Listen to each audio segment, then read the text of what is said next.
To the world.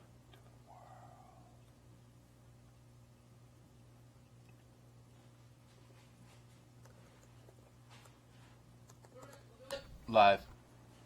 Hello, Internet. How are you? I need to get my chat room up. Wait. Nobody reply yet. So you ask them how they are, and then you're like, but don't say anything. Ben, I don't have a mic from you. Because I turned it off so I could cough. And you're always like, don't turn off your mics. I'll do that. And then I did it anyhow. Oh, no, I didn't turn it off so I could cough. I turned it off because I was getting feedback on the other control room. Hey, can you go to a different camera for me? Like that one. What was I doing? Oh, chat room. Oh, my brain just doesn't work anymore. Oh, we got a space mic coming on. Oh, this is definitely elevated blacks. Oh, hey. Hi, Mike. All right. No audio from your mic. Well, how did Mike get a Dear Moon shirt? I want a Dear Moon shirt. Can you buy them? I want to buy a Dear Moon shirt. Okay, all I hear is Ben coughing. I don't hear any mic. Testing, 1, 2, There you are. 3. Testing, 1, 2, 3. Getting audio? Yes. Yeah. Okay. There we go. How's your weekend been? Chat room? That's And mic room. I am the mic room. We have a mic room, and we have this room. We have the chat room. Oh, man. So, Mike, you're Filled with rooms. Mike, you're just a little large on screen. This was where I was planning on standing right about here, unless I should try to lower this down again. So might just I be should lower it because down so that I'm sitting with you guys. He's like next to me, so he looks even larger because of the perspective. Or do you have a chair? I'm an engineer, Lisa. Yeah. I can account for that. I'm gonna go grab that. And also, your camera is Unicorn seahorse! dark. Oh my yeah, god, I want a I unicorn noticed seahorse. that. I was gonna Steven Fiddler, where do I buy that? Oh, Yeah, why are you all encouraging her? So, Evie, there is a science show today. I didn't do any promo because I'm sorry. But we're going to be having Volta Longo from the University of Southern California's Longevity Institute to talk about aging and how we can use changes in diet like fasting to make us age slower. Oh, but fasting sounds terrible. Hi, Loopy. Yes, it does. I do have a unicorn stellation shirt. I like that term. It is a unicorn stellation shirt. Dan says we need interns. Oh my god. That's a great idea. Can I have interns? Are they going to bring you coffee? Yeah, I need to be brought coffee. And like every beck and will and whim and whatever that phraseology is. Beck and call? Something whim at my, I don't know. At your every whim? Or your beck and call? So we be fasting, I'd rather give up 20 years. God,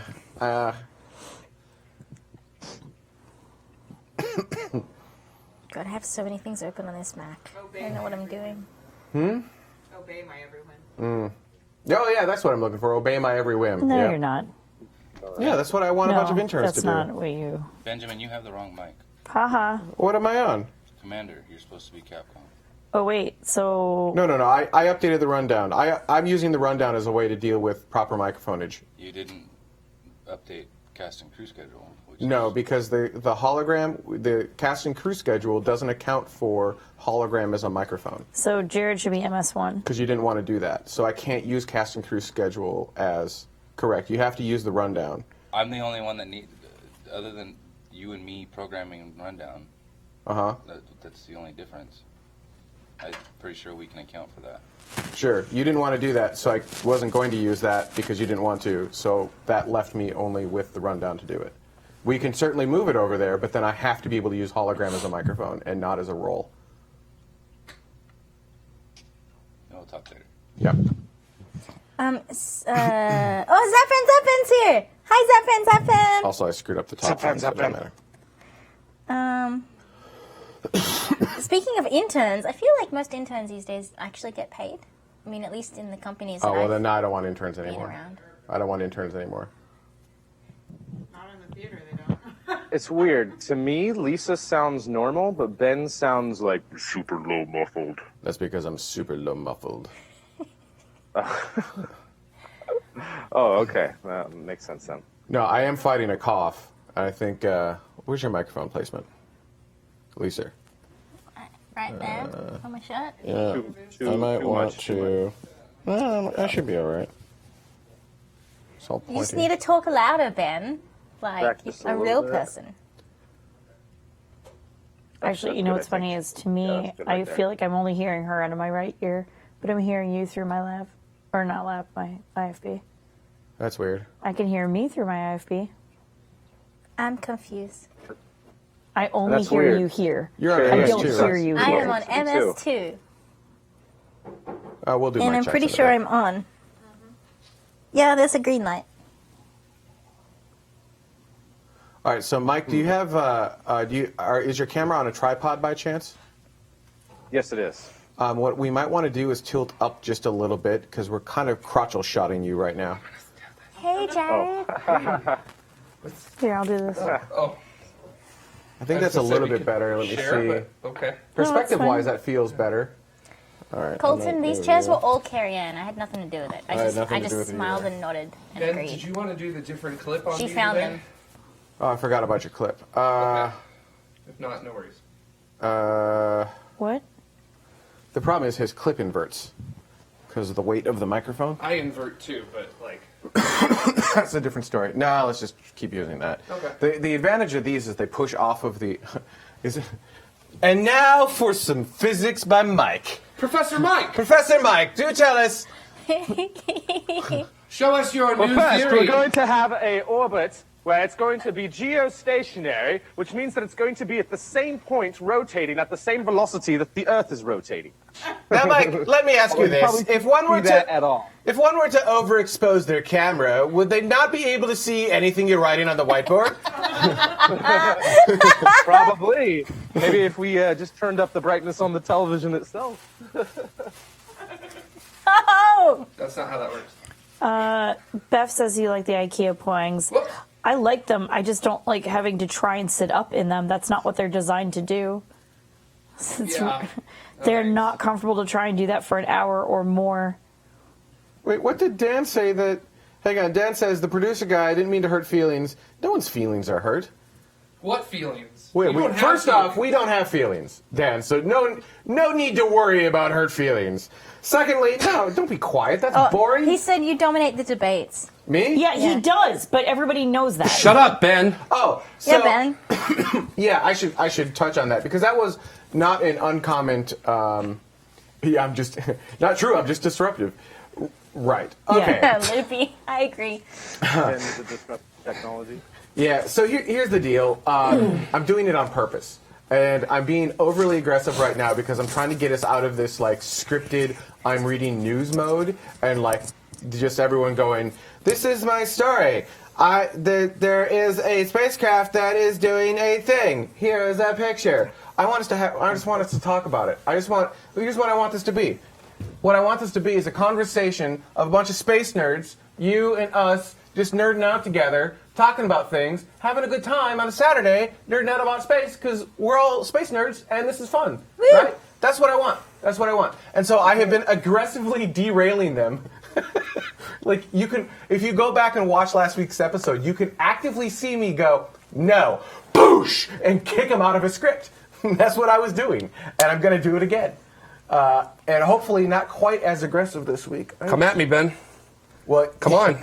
All Let's right. go for it. You want to have a kicking match? Let's have a kicking match. Jared, I'm going to say my favorite moment last week was when I took your computer Yes, and that was swung it around hilarious. and called you out on air I was for both- using Google to... I was both like tremendously embarrassed, but also at the same time, I was like, "This is pretty funny," so I'm okay with this. I enjoyed that. That was great. Immensely. That was a good moment. So,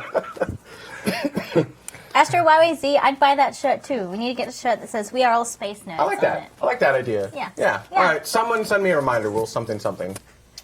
Ben, So many shirts to make. make a shirt I'm a space that nerd. says we are all You space can nuts. too. There's I your feel like reminder. Space Mike is a little bit soft. Space Mike is not just a little bit soft. Camera one needs to go up just a little bit. Is that a joke camera at my three weight? is insanely No, bright. like I can't hear you. Yeah, what'd you say, Mike? That's weird. If it's a joke about his weight. And I think camera One of us one has is really also good bright. hearing. All right, let's. Not me. Yeah, I know. I'll work on the brightness here in a second. If you can work on what's the switch? Poop. Poops. BEF. Perfect. 10.0. Okay. Oh yeah, if you Testing, need this testing. closer. Hear me a little like, bit better we now? can- Cool. Ha! I guess. Right. correctly. Which way is it? A dog leg to put it in reverse, or You need which one? You said 3 is or too does it bright. just- Oh god, One Jared's is driving the show. It's driving the show over here. 3 is too dark. Remind me not to do that when there's a drink here. I'm like, I will take this away from Oh you. my god, like 2 weeks ago at work, I was looking at mugs with like branding on them, and I wanted to check what style of mug it was. So I Okay. picked up the mug, and I tipped it over to look on the bottom what type it was. Except the mug was full of water, so I just dumped a whole cup of water on my phone. Luckily, it was fine. That's but a feature. yeah, Cool. That was a silly thing to do. was Don't it do was that. it the made in China kind? I think so. So, The finest of is China. is my mic levels better now, or should I try to Much increase it better. a little bit oh more? yeah, That's wow, we better. can hear you. Yeah, that's better. The Perfect. only thing is, Okay. you are definitely overexposed on our side. Are you able to Yeah. bring? Are you able to bring your exposure down, or does your camera not have that level of control? Say it again. Yeah, I can turn it down a little I did. bit, but I put it up this high to get the brightness. Oh, I can. So the TV brightness is nearly all the way down. So expose you so that you look good, and then we'll loop around to the TV. That's your color. That's your white balance. Now you look orange. Maybe he just got a fake tan. Grubby, there is an opening for a barista at SpaceX in Redmond, Washington. And the I did not see the inverse article, although somebody like shot me a screenshot of some kind of article with like that circled in it, that like even there's barista positions open, which I kind of laughed about. But I didn't know where the article came from, so I'm guessing that's the article you're talking about. I think it's funny. Everyone always thinks it's like weird that SpaceX has baristas, but like Google has baristas and Apple has baristas. Like a lot of major big companies, Hulu, Twitter, Facebook, like all of those corporations have. When you're big enough, I feel like you would have baristas. Part of me wants to put a chair in front of Space Mike. See if Elon fired a barista. No, Redmond, Washington, SpaceX is looking for a barista. I don't think that means that they fired one. Donna, are you happier with the brightness? It's hard for me to tell from this far away, but am I too bright or too dark on any of these cameras? I have control here. 3's still right. It's too bright? Yeah. Seems like it's too In bright. Australia and that. New Zealand, they're such Right there? coffee snobs that like they don't want anyone else to make their coffee except themselves if they had a choice. Yeah, there's a lot of engineers that Feels feel like it that needs way to too, go but up. that doesn't mean they know how to work it.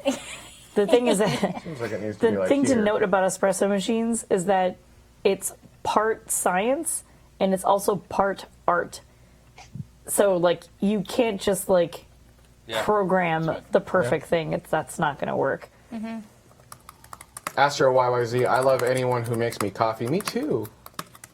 Good thing I don't make you coffee. You make me coffee. You don't make me my peppermint mocha that I want, but you make no, me coffee. because that's stupid. I like. Wow, I had a peppermint mocha yesterday. I had one today. I need to have one. I got my little red cup yesterday too. I did didn't. too. I didn't even know about it. And I lost. I didn't even know about it either. So I still they were don't know just what like, it is. "Here's a red cup," and I was like, Do you pee in it? What "Thanks." do you do? I was like, "Do you really need this much?"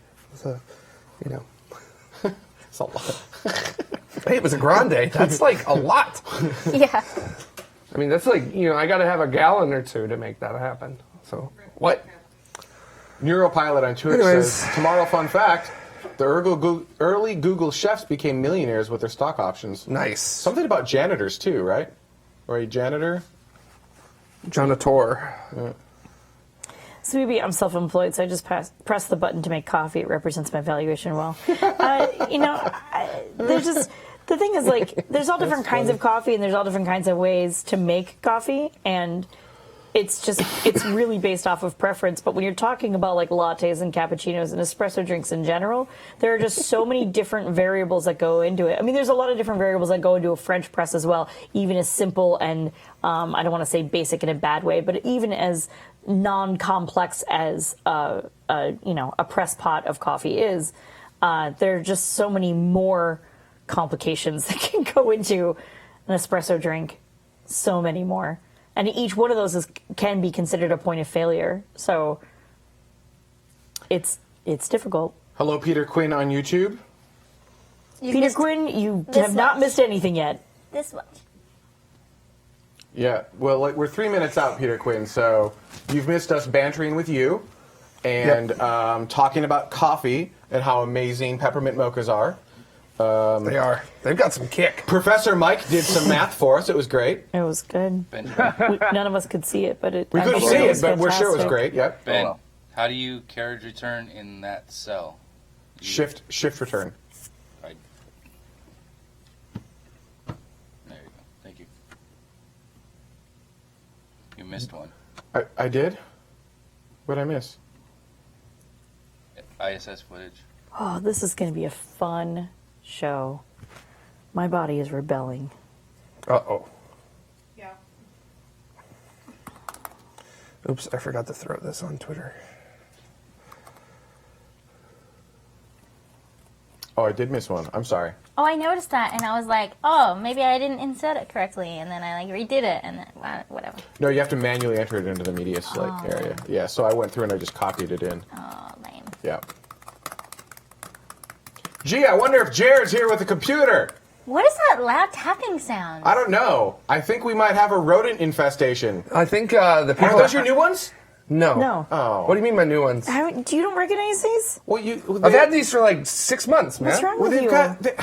they've got some that are like that color with the old worm logo Obviously, on them. these are like with the official Vans? NASA No, they orange. all sold out within like Minutes. a few hours Yeah. yesterday. Well, I thought I you was said at work, James. and they all sold out. I thought you said you got some. No, he No. said he wanted to. I wanted get to. Some. I initially didn't because I was like, I'm not paying $110 for Vans because they'll fall apart in 3 months. Then I saw that they were actually being made out of much better materials than regular Yes. everyday Vans are, and I was like, okay, I'm on board. Take all my money. So I went home to give Vans all of my money, and they didn't have anything for me to give my money to. Does anyone- So I'm going to go to the Vans store today, as many as I can on my way home. I'm literally going to take a path to every Vans store on my way home, and just basically, if the shoes are there, buy them. Is there a van store at City Walk? Because if there is, the sector keeper may help you. I don't know. There's not a van So- store in sector 1, 2, 3, 4, or 5. I was gonna say you should know of all people. I'm only at sector 14. Of If anyone listens to podcast The Ride, that is where this is coming from. They did a whole big thing. It's time to start the show, but they did a whole big thing on City Walk, and they broke it into 19 sectors. But extremely necessary. An extremely necessary thing on 19 sectors. It is absolutely hilarious, usually, and that's all I'll say. Let's start the show. Who's got the Capcom mic? I do. Carry him. I have the Capcom mic, to but do mic checks? Yeah, okay. Where do you want to start? Capcom? Yeah, I already got you. You were talking. Carrie Ann? yeah, not only is there no van store at City Walk, it doesn't really matter though. You can go to the van store, and they have the ones that that somebody who's definitely not an astronaut has, that are like the slip-on versions. Thank you. MS1. Jared? Those are also for children, just in case you want to know. The slip-on ones with the galaxy pattern on them, those are for kids. So, Yep. Stoge. Yeah, I want to go to City Walk so I can buy like popcorn from the Popcornopolis. I think that name of the store is really cool because it's like a town within a City Walk. Popcornopolis, and they have You're just taking they have, from the podcast. I know, I don't know what else to say. Carrie Ann again, please. You can have any picture you want printed onto those vans, so you can have your you. face. don't put my face on shoes. No, but you can have like the NASA worm How logo. about Mike? Do we need Mike? I guess my face on shoes is better Speaking of than a milk vans, carton. we have a commercial that was shot at Mars, going through different sandy areas and even from a very high heights. Your mic sounds And it should be great really this week. cool once that comes out. Thank you. Your mic sounds great this week. Awesome. Loopy Dragon, yes. I like Dan TC24 just post a show beginning with Ben saying it's time to start the show and then going off on a tangent about City Walk. That's what happens. We should start like Tomorrow Cities again so we can talk about City Walk like proper. Should we do a No, review it on already the is a podcast? Is that podcast what we about should do? City Walk? Okay.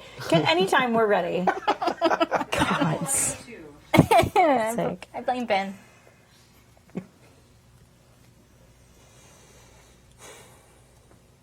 Dada, king of the awkward. Yep, that's kind of.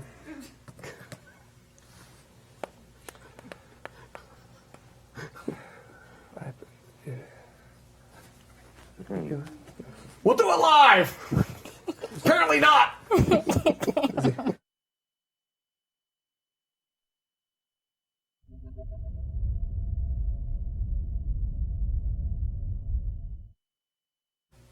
Welcome to Tomorrow, Orbit 11.43. If you're joining us live, we're excited to have you with us. It's going to be a lot of fun, a lot of participation going on today. If you're watching on demand, make sure to leave comments on YouTube or wherever you might be, and we'll bring that into the end of the show for next week. We're a huge participatory show. This week, what are people going to be participating in? We have got 1 billion launches from Mike. I think this is the first time I've done a 4 launch minute. That's hard to say. Yeah. We've also got extreme resolution from space. So if you thought your All of the Ks. Every K that was imaginable. awful, we're going to try that again. Wow. Sorry. Apparently you can do them in multiple versions. Oh yeah, well I mean, that's how I got my my galaxy pattern. 15 one. seconds Gotcha. per launch. So- Well, you were saying like I just didn't know you only could for put kids. I didn't know you could put a photo on it though. Yeah, I'm gonna grab all the NASA photos. that's what I'm saying.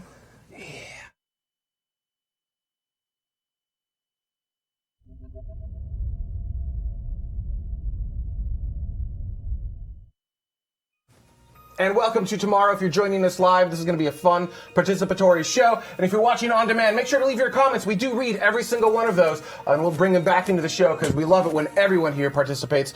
This week's show is going to be epic because we're going to be doing like the first 4-minute launch minute. Someone in the chat room said we should do 15 seconds per launch. You can do that in 15 seconds, right, Mike? I'll tell you everything about it. If you thought your 4K TV had a lot of resolution, just wait till you see what we're downlinking from space. And we've also got black holes swallowing things up whole, I assume. It's going to be nom nom. It's going to be an epically awesome show. Stay tuned. Tomorrow Orbit 11.43 begins right now. How's everything up in the sky?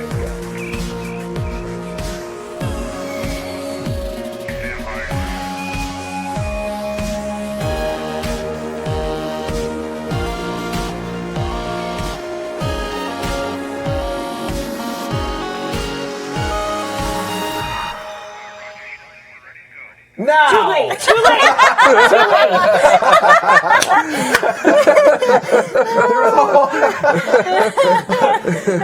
The mic's automatically mute. I obviously missed my cue, and so then the open rolled, and I started screaming to the control room, "Did I get it? Did I get it?" And he's like, "No, you missed now." And Lisa turned to me and said, "I know what you're going to do."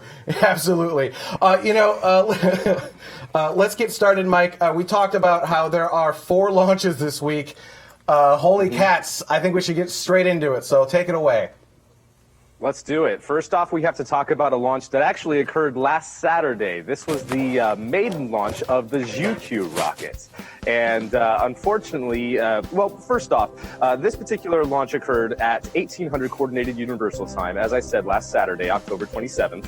It launched from the TMRO.Space Center in the Gobi Desert in Inner Mongolia. And its payload, not much is known about it. It's called the Weilai-1, or Future 1 satellite, and it's operated by the Chinese Central Television, or CCTV.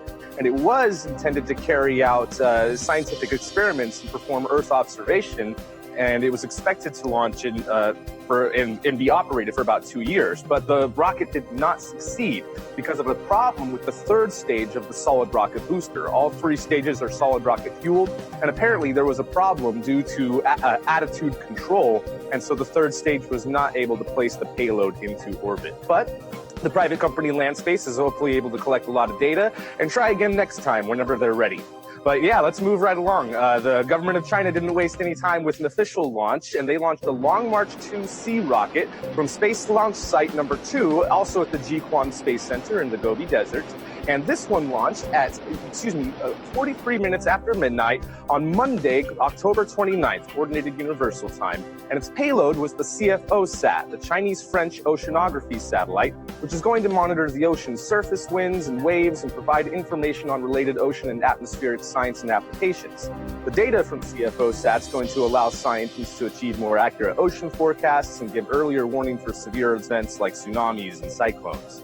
The data is going to be downlinked to both French and Chinese receiving stations, and CFO-SAT is expected to operate in a sun-synchronous orbit for about 3 years. So, congratulations to China for having a successful launch from this one. But there was been quite a few other launches this week, and I'm really happy to see this type of data from the CFO-SAT. But I'm very excited to see an H-2A rocket, one of Japan's rocket made by Mitsubishi Heavy Industries, and this launched from the Tanegashima Space Center in southern Japan at 4:08 Coordinated Universal Time on Monday, October 29th. Its payloads actually had quite a few. The 2 primary payloads were Khalifa-SAT and GoSat number 2. Khalifa-SAT is a remote sensing Earth observation satellite that was manufactured in the United Arab Emirates. It's also the first satellite to be built and developed entirely by a team of Emirati engineers without any outside help. So that's really awesome that they've gotten to that point. GoSat-2 is a greenhouse gas observation satellite, also known as Ibuki for the Japanese government, and it's the first Earth observation satellite dedicated entirely to greenhouse gas monitoring. So this is really cool. And for those of you that don't know, the H-2A rocket is 4 meters in diameter as opposed to 5 meters in diameter like their H-2B rocket. So very happy to see a successful launch from Japan as well. Oh, man. And then we also, I believe there was one more rocket that we had. This is one more launch of the Long March 3B, launching a Beidou 3 navigation satellite. This one was designated G1Q, and it's the first Beidou 3 satellite that is going into a equatorial geostationary orbit. All of the other geostationary Beidou 3 satellites that they've launched have been tilted to the equator 55 degrees. And this is, of course, in an effort to have global coverage for the Chinese government. This one launched on November 1st at 1800 Coordinated Universal Time, and they were able to successfully have this mission, which I'm very excited about. This was on Thursday. And out of this, I believe that this makes 35 of the Beidou 3 satellites, 42 that they've launched in total. And they're hopefully going to have global coverage very soon, especially in China, where service was weakest in terms of GPS satellites. So very cool to see this launch from China. 3 launches from China this week and 1 from Japan. So that's really awesome. All right. Woo. 4 minutes. Yay! Yeah, 4 minutes of our launch minute. What was your favorite launch this week, Mike? To be honest, I think my favorite was probably the H-2A rocket, although I really liked the Long March 2C with the CFO-SAT, because since that was a French mission, we were able to get high-definition footage of the launch instead of just the usual 30 seconds of standard definition that China likes to put out. So it was nice to see some of those different views and seeing the satellite, or rather the rocket, being tracked during its flight. So that was really cool, that the just from first a time footage standpoint. that, like, But, someone that's like not from China has flown on a Chinese rocket, like for a government agency? Because like that was from Kines, right? That flew on that. Right. That From CNES. Is that the and first you guys time? You guys might remember earlier this year there was a Chinese launch for that was launching an Argentinian satellite, and since that was for the government of Argentina, they also had. I think they actually had a live broadcast for that. The Argentinian Space Agency did a live broadcast of that. So that was the first time I've ever seen a live launch from China. So. Wow. Space Vogel is saying that was not the first time, but doesn't back it up with what the first time actually was. Right. So you're saying the first time First one I ever saw. first time another government, Foreign government, a yeah. foreign government Collaborated flew with on China. China. Not the first time that China flew a payload from someone else, because that's a Oh, different yeah, thing, 'cause that's right? a Yeah, that's a commercial- totally different yeah. thing. Yeah. Yeah, the CFO says the first one that's like a joint collaboration satellite to give data to both the French Space Agency and the Chinese Space Agency. So we also have our the launch schedule. What am I trying to say? The marker for each launch for The countdown? We have our launch rundown that we have, the orbital statistics for the years. China has had 32 launch attempts this year, but after the Zhuqiu-1 failed, they only had 31 that successfully made it to orbit. United States has 27 successful launches. Russia has 12 launch attempts, but only 11 made it all the way to orbit. And then the European Union has 6, Japan now has 6, and India is still at 4. So, whew, things are getting pretty crazy. I think we're just one launch away from matching the record that was set last year. Not the record, but the amount of launches that we had last year total worldwide in 2017. And hopefully there'll be a surprise Soyuz launch here in a little bit, launching the GLONASS-M satellite, which is the Russian type of navigation satellites. And that'll get hopefully a lot more data for the Soyuz rocket. Yeah, I think that's due to launch in 45 minutes from right now if you're watching live. Actually, one mentioned, Prismara said a lot of asterisks going on now. And that's in the that's because they're new. We didn't have them before. But on the worldwide graphic, you saw that we're putting asterisks next to items that didn't necessarily wouldn't be considered launch successes. But then it gets fuzzy as to like how we should do that, because there's an asterisk. If you look at the graphic, there was an asterisk next to the U.S. because Zuma launched January of this year, and Zuma, I believe. Technically, I guess it wouldn't have made orbit because it never made it around the Earth once, right? So, I mean, obviously it came back. So, do you count that as a mission? Like, do you count that as a failure? I guess if you go with the customer for that mission, the customer didn't get the service that they, paid for, or I'm assuming that they paid for. Yeah, but that wasn't a failure of the launcher. So. But it was a mission failure. It was a mission failure, yeah. But not like. Wait. So is this a launch count or is this a mission count?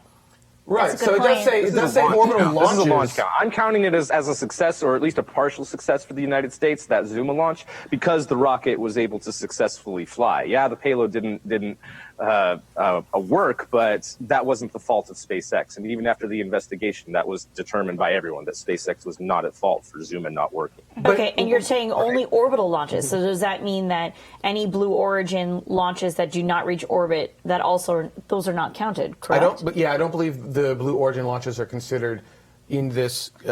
Okay. We don't count those in this launch count, because those are just suborbital launches. Although we've talked about those test flights on the show, because I think that they're really cool because it's involved with human spaceflight. Oh yeah, we agree. You're right. Once Virgin Galactic starts flying regular flights, I don't think we'll probably talk about each one, but definitely the first one with people on board is going to be a big deal. Yeah. I think the first handful, right? Because as they ramp up service, it's going to be a bigger deal. Yeah. And I know this isn't in our notes anywhere, but I saw on some website that flights from Virgin Galactic to space test flights are imminent.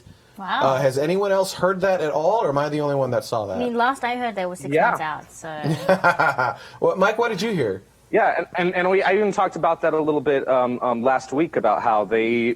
Actually, no, I was talking more about the Launcher One stuff, and we didn't. No, this is Galactic specifically. Yeah, this is Virgin Galactic with their Spaceship Two vehicle has said that they are going to be doing long duration test flights of full duration test flights of the engine, and actually getting up to the type of altitude that they want to reach, at least at first, initially. And I'm hearing weeks, not months. Like, they are weeks away from being able to do test flights. Understand this is all rumor and hearsay, so don't take this as fact, but I read that and I was like, that's interesting. Well, I saw this week some of their pilots were jumping into White Knight 2 and doing some flights in it. So that might be in preparation for what they're preparing to do. So. One other thing that I can say is I'm actually here at the National Space Society Space Settlement Summit that's here in LA. And last night, George Whitesides gave a speech and confirmed the same thing, that these long duration test flights of the Spaceship Two are going to be imminent. He didn't say when, but he said that it was going to be very soon. Imminent means a lot of things. Did you get an impression of, like, did they mean weeks? Or, like, imminent in space can mean 6 months, you know? I mean, space timelines are just different than the normal human timeline. I mean, Falcon Heavy was imminent for 6 years, right? Exactly. Space Launch System has been imminent for a whole decade. Right, so did you get a sense of what that actually meant? Yeah, he talked quite a bit about like doing a lot of installation on the inside, getting the interior to the level that they want it to be at, installing the passenger seats, and having kind of dummy weights in there so that the weight of the vehicle will actually be what an operational flight would be. I'll be a dummy weight. Talking about how they've had a lot of success recently with the rocket motors, and that they're confident that they'll be able to pull off a full duration test firing of it and not necessarily have some of the problems that they had on the last test flight, where the spaceship was pretty shaky, and apparently it was pretty hard on the pilots to not keep control. They were able to keep control, but it was a little bit more difficult than they anticipated. And that was because they got 7% more thrust than they anticipated on that flight, according to George Whiteside. So they're kind of taking advantage of that and figuring out the fuel ratios that they need to pull off a full duration test firing without necessarily the same amount of fuel that they originally anticipated. So I don't know what the exact numbers are, but that was the impression that I got from his speech just last night. Oh, that's awesome. Cool. That's awesome. You know what? Before we get into the regular news, anything else awesome from the conference that we should know about thus far? Oh, man. So far, well, Relativity.Space gave a really cool update, who we had on, what was that, like a month and a half ago or so? It was more like 3 talking months. about all the different upgrades and progress that they've made at their facility. And they're going to be doing test firings soon, trademark, you know, that could mean weeks or months of their engines. And they are really happy with a lot of the progress that they've made and working on different materials and all that sort of thing. So that's been a big highlight for me so far. But that was just the first day. And today, I'm really looking forward to quite a few more speeches. There's going to be stuff going on about the Moon Village. In fact, there's a Moon Village workshop being hosted here right after the Space Settlement Summit. That's being hosted by the European Space Agency. And John Warner, the director, is going to be here. And so there's a whole bunch of different people showing up from China, from Europe, from around the world to talk about collaborating on the Moon Village. So hopefully I'll get a chance to talk to as many of those people as possible. What's the Moon Village, Space Mike? The Moon Village is the European Space Agency's initiative that they announced to have a international collaboration to build a human-tended outpost on the surface of the moon. And China and Russia have both kind of come to them and said, hey, we're interested in collaborating on this in one way or another, and bringing to the table different hardware and expertise that everyone might have to collaborate on that type of thing. Similar to the whole Lunar Gateway thing that we've talked about, but as a surface base and not an orbiting space station. Awesome. Well, we look forward to it. So it's funny because you're actually very near us right now. So your signal's coming in super strong. Like 30 minutes away. But at the conference. So there to capture some footage for us. There was a question from the chat room from Lur asking, are there any videos from the conference yet? It's going to take a little bit of time to process that, though, I assume, yes? Yeah, at least the interviews that we're collecting here. If you want to see any of the speeches, the National Space Society is going to be posting all of the different presentations. Some of them said within a couple of days, and other members of the crew have said within a couple of weeks. So just look out for the National Space Society on their YouTube channel and on the different conference areas. Look up for Space Settlement Summit 2018 and within the coming weeks, and you should be able to at least see the presentations that they officially filmed there. I've been focusing more on just collecting interviews. Yeah, it seems like the chat room's really excited about Moon Village. S. Joe Rover from YouTube says, can't wait for Moon Village. There were others in the chat. Mike's shirt matches like the Moon Village theme. Oh yeah, Dear Moon. You guys the can BFR. see that, but I got a Dear Moon shirt here. Here we go. You're breaking the illusion, Mike. You're breaking the illusion. That's okay. Kill the magic. They want to know where your legs are too. Where my legs are? They're right here. Can't you see them? I have 2 tiny little legs right there. Can't you see them? All right, moving on. Oh man, what's happening? So when we get to the moon, Lisa, we want to have epic, high-resolution footage. We do, and to do that, we should probably test like some really high quality cameras in space, right? Yeah. So they actually work. Well, guess what? We did! We tested an 8K camera on the International Space Station, and that makes me excited because cameras are cool. Carrie Ann has a question. How the hell do I see it if I don't have an 8K TV? Yeah, like you can't even see it in a movie theater. It right? must be amazing. How do I know? No, you get 4 4K TVs and put them together. Do you have like 3D glasses for that? Like a 4K glass? No, you need Can you glasses can you for get that. like 8 standard definition TVs and put them together and make a Yes. 4K, 8K? You would need 16 standard definition That's TVs expensive.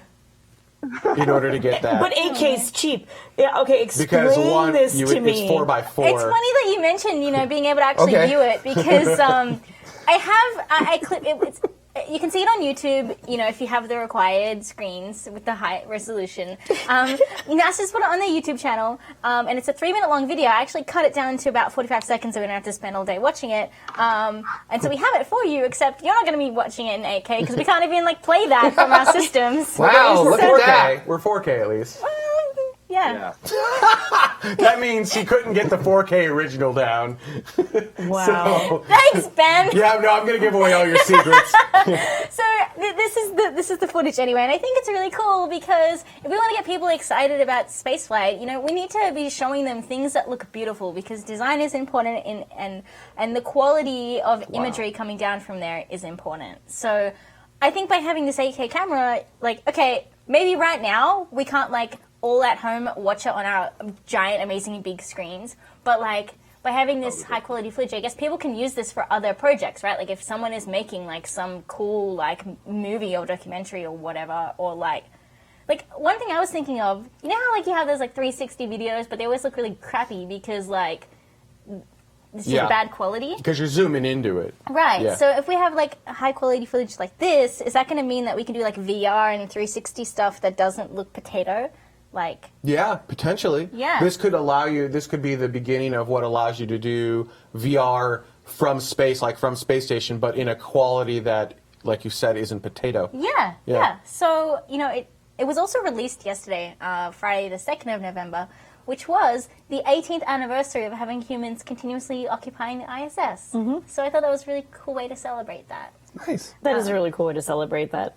Again, I just think it's funny which is also really funny because it does remind me a little bit of the same arguments that a lot of people had when Ben wanted to move to 4K initially for the show, was that people were like, I can't even watch it in 4K, so why would you do that to me? And Ben was like, well, yeah, but we're going there. And it just doesn't, if 8K just feels so much further out to me. Throw it all away. We're 8K now. Get rid of all the cameras. That's what I'm saying. So, I guess, I don't know. Because normally we're not that far behind. I feel like my TV at home is a decent resolution. My computer is a really decent resolution. My phone is a really decent resolution. But it's sure as anything is not 8K. I think the cool thing is that by recording this stuff now in 8K, when that becomes the standard in the future, because it probably will be, we always just continually get better, and it takes a while for regular everyday consumers at home to get that kind of standard, but they will get there eventually. And so now we'll be able to see this footage from today, which maybe it's 10 years in the future when you can watch it at home, but you can look back 10 years in high quality that matches what you'll have at home. We can't go back today 10 years and look at something in 4K because no one was really recording that stuff for archival purposes. Right. So is it interesting enough to actually watch? It's our planet. It's That's what I space. saw. Not in that footage. That was the International Space Station, which I feel like I've seen a million times before. it's Yeah, but they mostly were the doing ISS. things. You don't usually see them doing things. Yeah, You see them it very was- stoically in front of a camera. This was you know, cool. It playing felt- with toys and letting the microphone float so I can move around and It play felt with the more toys. cinematic to Yeah. me. It was just it was real. It was in the moment. It was kind of cinematic. It was them just a snapshot of their everyday life. You had someone pulling out the freezer and just working on experiments. You had Serena on Chancellor. She was cutting some of the plants. It's Yeah. footage I don't think we've They seen. I saw a blood draw from Alexander Gerst. I didn't even know how you do a blood draw in I saw that microgravity. and I You know, felt that was a bit pretty faint. wild. I was like, skip So- that part, skip that part. Oh man. And if you're wondering, it was a helium 8K camera by the company Red that was delivered in April on CRS-14 mission, and it was a Space Act agreement that enabled this between NASA and the camera manufacturer. So we kind of mundane things as camera manufacturers working with NASA to send things in space. Like, that kind of opens up. Well, that brings up a good point. This is a red camera. Red cameras are normally red from the manufacturer. Red. They're normally used in cinema, right? So when you're watching a movie, there are two main camera manufacturers that you're generally going to see. I'm painting some pretty broad strokes, and Red is one of them. And a lot of them will shoot 8K, not so that they can deliver 8K, because they won't. They're going to deliver 4K. I mean, yeah, I guess that's the question. But what it does is it gives you something called crop factor. So you can shoot in 8K, and then you can go, oh, well, we got a little bit of garbage over here. We want to kind of reframe, or we want to do a little bit of a movement in post-production. And when you have all that extra resolution, it opens up options for being able to do some of those things. And so to your point of making the International Space Station stuff a little more cinematic, it gives the documentarians, it gives the people working in cinema, the editors, the ability to be a little bit more creative with the footage because they have more pixels to work with, assuming they're also shooting like RAW and all of the other things, so they can fully color correct and they have all of the things available to them. So like the exact opposite of what James Cameron did for the movie Avatar.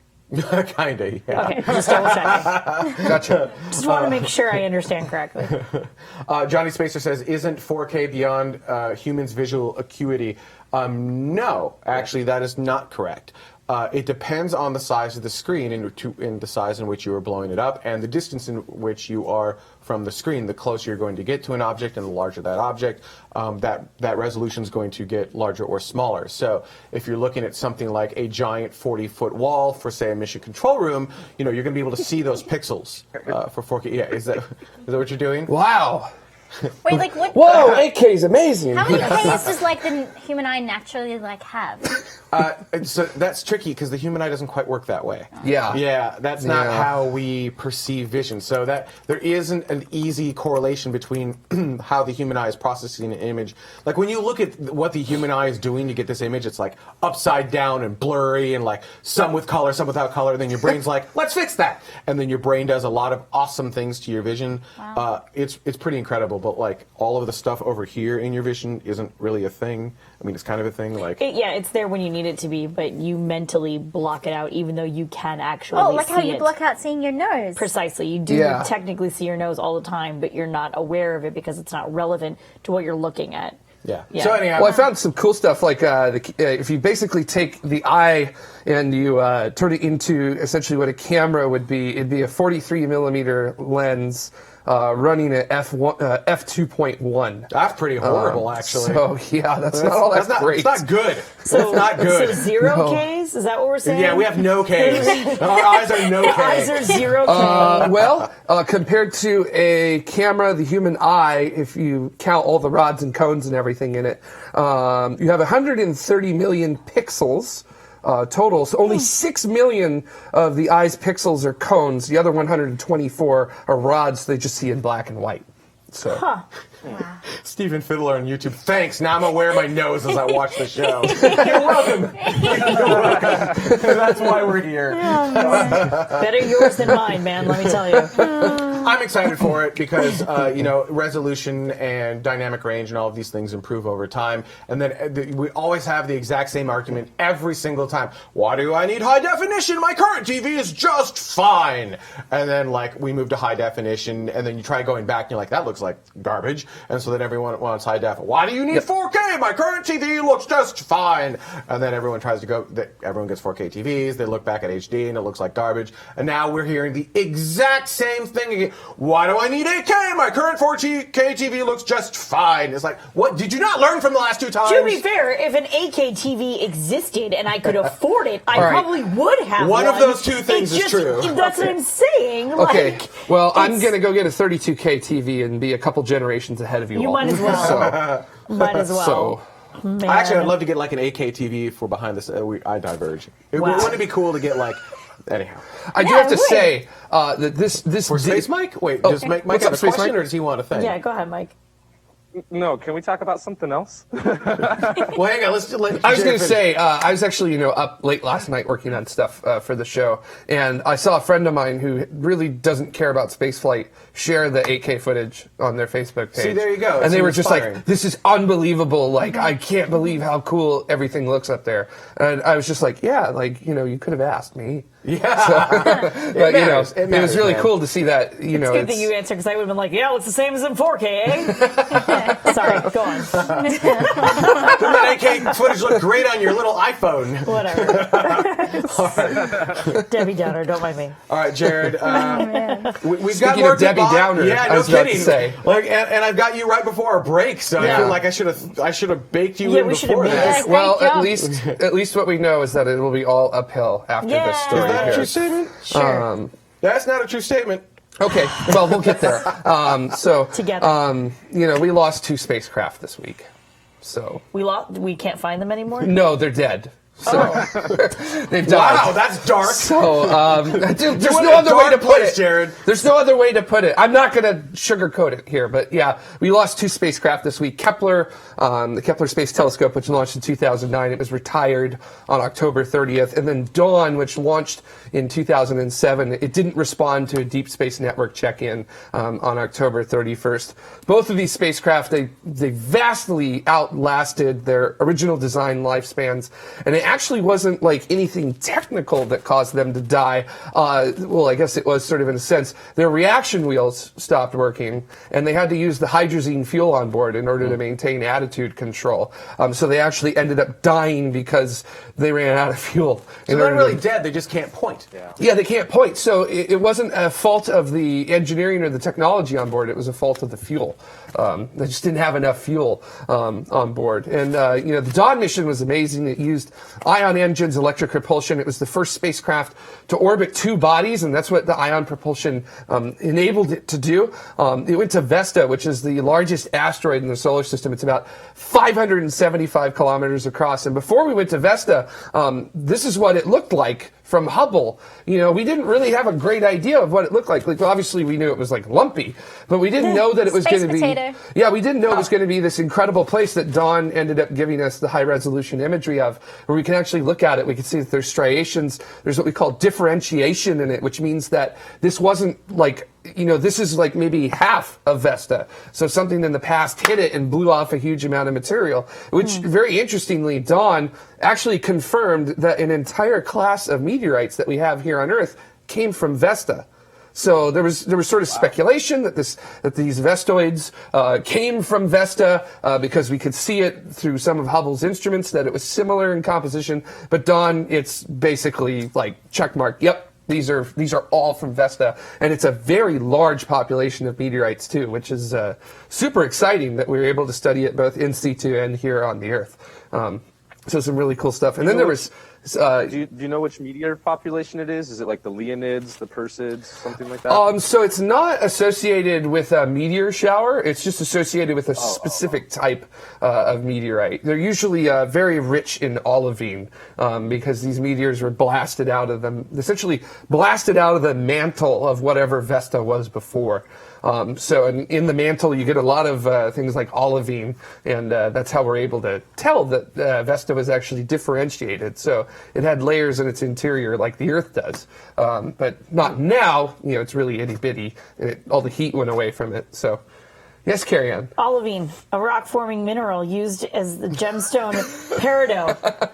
For those of you who did not know, because I was like, you said a word I did not understand. Thank you very much. Yeah, Google. so We there should you have go. like an Alexa in the Yeah, middle. we That should would put. be amazing. I was about to say, olivine is actually the fart rock that we talked about earlier this year on Mars that might be pumping out methane. If you dump water on it, it has methane come out of it. It looks the kind of greeny. fart rock. The fart. Well, that's what the chat room called it. I'm just rolling with what the chat room called it.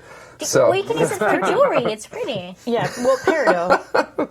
yeah, Peridot. And that's a cartoon thing, right? Steven pretty. Universe or something. Yeah. Sure. Anyways, there was also Ceres that Dawn went to, which is a dynamic world. This is what it looked like with Hubble, because Hubble was basically the best we had before Dawn. And then you can Hubble see needed contacts. Everybody knows it. you can see there's that really bright white spot on Ceres, and we couldn't figure out what that Is it actually a heart? was. Is it a heart? Is it a heart? No. No, it's not. It's just a white spot. It's a bunch of salt. So, Oh, wow, look at that.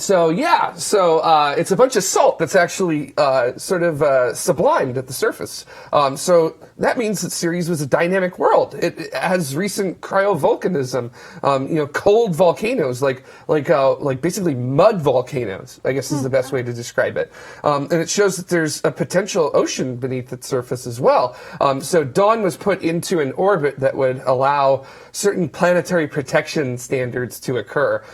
Essentially, Dawn's orbit right now says that there's a 99% probability that it will not impact into Ceres over the next 50 years, because we don't want to accidentally contaminate Ceres with what we have, what was brought along on Dawn. So. Gotcha. Yeah.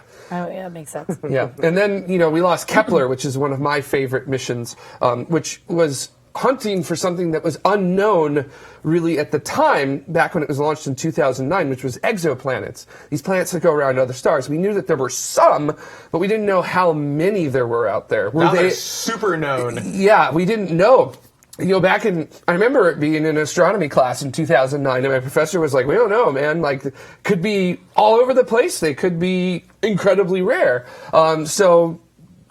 Kepler was launched in order to get that data. And when you actually look at the data, the chart that shows you how many exoplanets we've known, you'll notice that in 2009, when Kepler's launched, whoosh, it goes up. Because it turns out Kepler proved that exoplanets, they're not just, these real things that we can pick up in signals.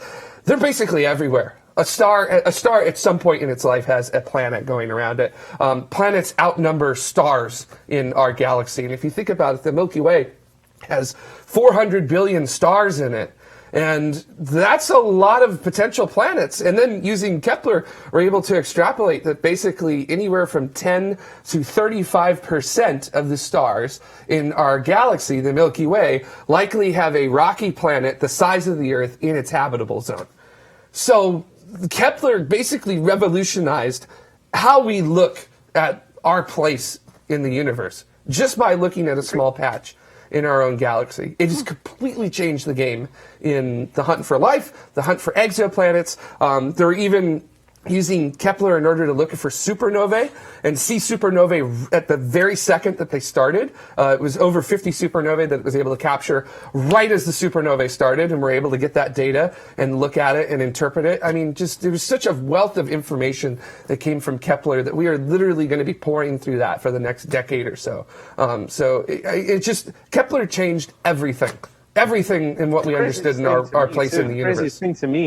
The craziest thing to me about Kepler is that it was only looking at one point in the sky, only one constellation. It wasn't doing the whole 360-degree view of the sky. It was just looking at one constellation of Cygnus and found all those planets and all those supernovae. That's just amazing to me. We were only looking at one section of the sky and found all of that. Yeah, and then during the K2 mission, they let it drift because the reaction wheels stopped working.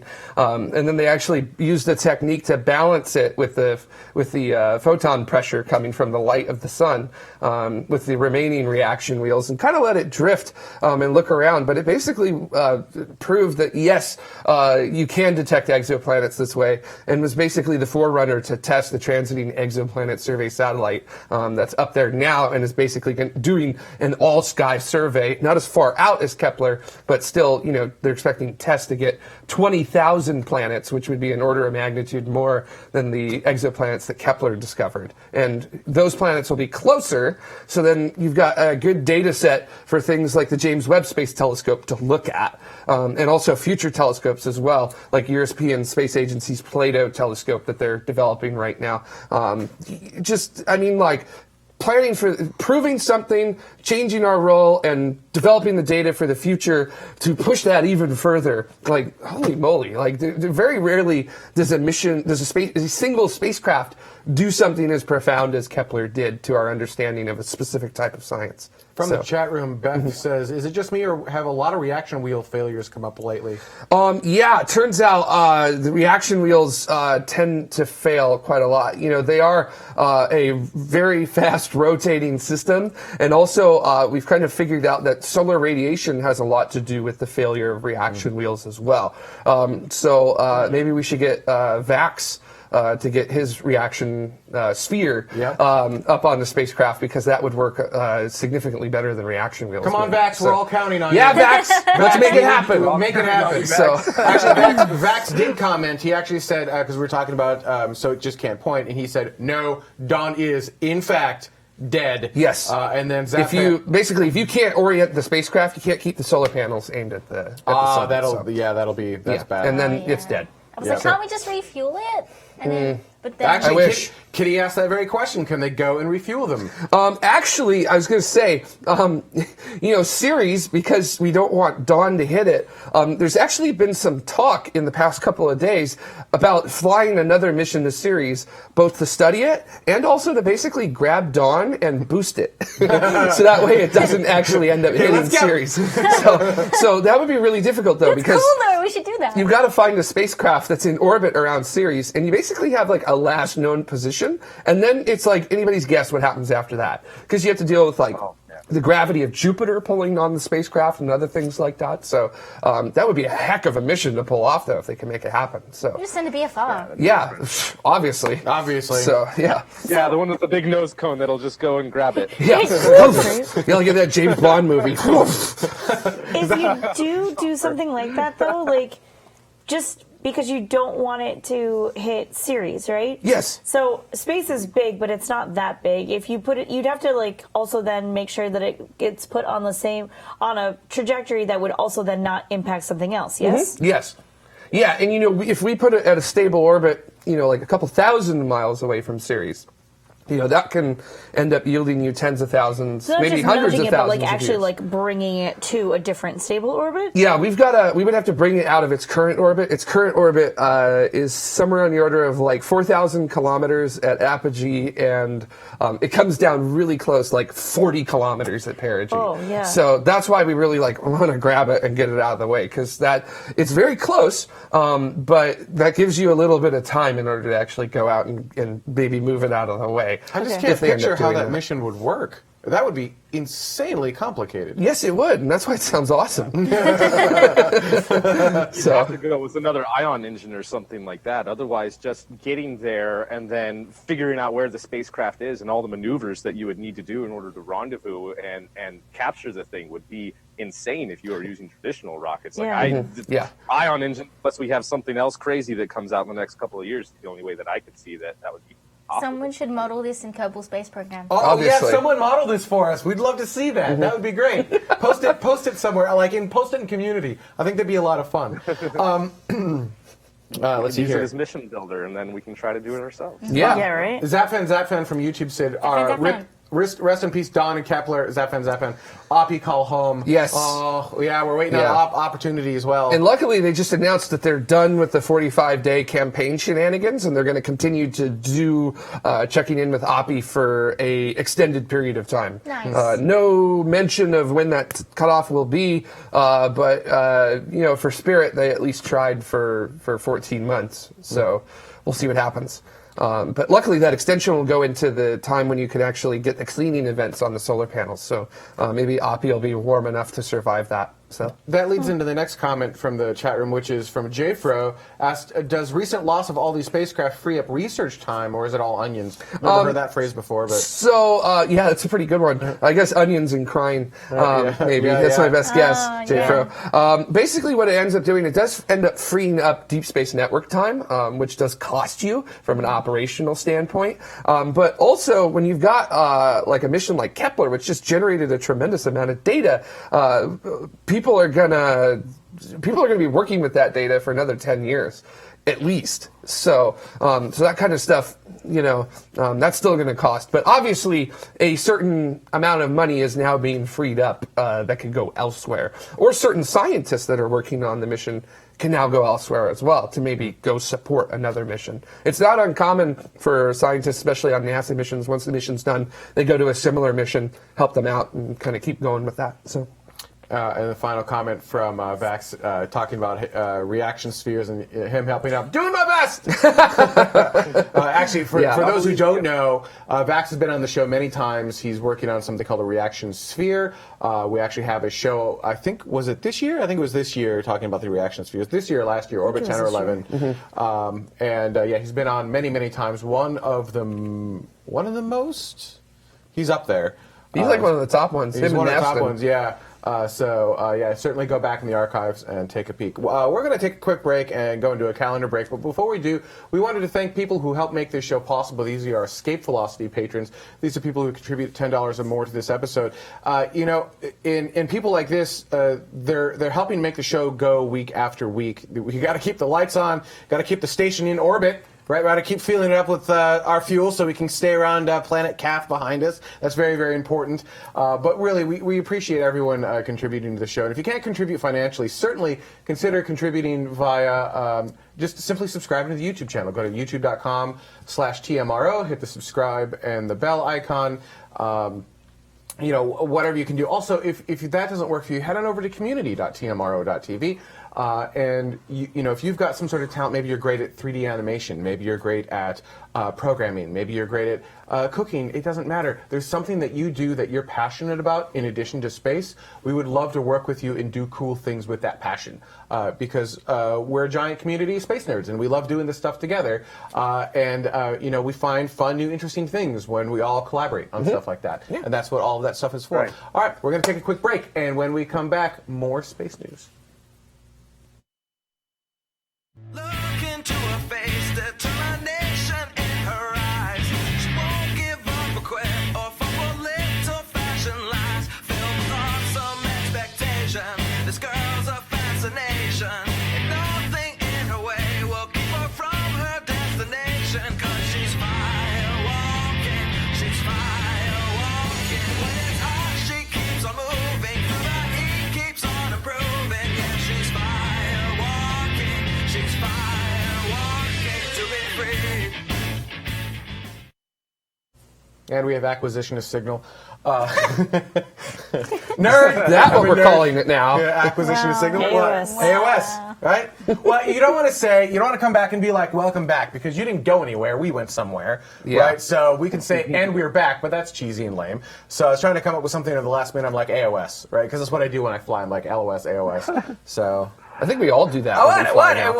So. Come on. Awesome. Did you guys like it? That's AOS? awesome. I like it. I like it. Thanks for sticking with us or whatever. Yeah, but we're space nerds, so AOS, right? All right. I'm not wrong, right? All right, whatever.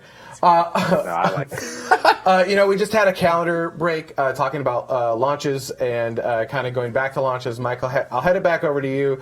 We had a Russian failure not that long ago of one of their boosters. Everyone walked away, which I think is absolutely incredible. Yeah. Hey, any landing you walk away from is a good one. Yeah, yeah, absolutely. Yeah, definitely. So tell us a little bit about that. The reason why I wanted to talk about this again this week is because the official investigation into the launch failure has wrapped up, and they have published the results of that. And apparently, it was all due to a sensor. Apparently, there was a faulty sensor that was installed on one of the boosters. In fact, we have a video of a camera that was on board the rocket during this launch, and near the end of it, we get to see exactly what happened with this. Plus, it's also really beautiful footage to see. This is not real time. This is sped up. No, yeah, definitely. This is way sped up. And of course, this was the launch that occurred on October 11th, the Soyuz MS-10 spacecraft. And apparently, according to Oleg Skorobakodov, he said that the sensor was damaged during the final assembly at the Baikonur Cosmodrome in Kazakhstan.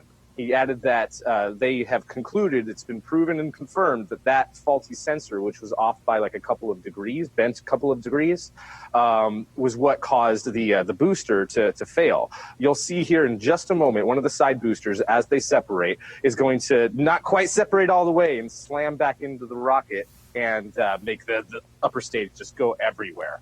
And so they've looked at all the different rockets, especially the Soyuz FG rocket, as well as all the other variants that are going to be flying soon. and confirmed to make sure that it doesn't happen again on any other launches, and that the rockets that are in queue right now don't have that similar problem with any of the sensors on the boosters being bent, so that it doesn't get the accurate information it needs in order to do a proper separation. Here we go. Boom. Oh my gosh.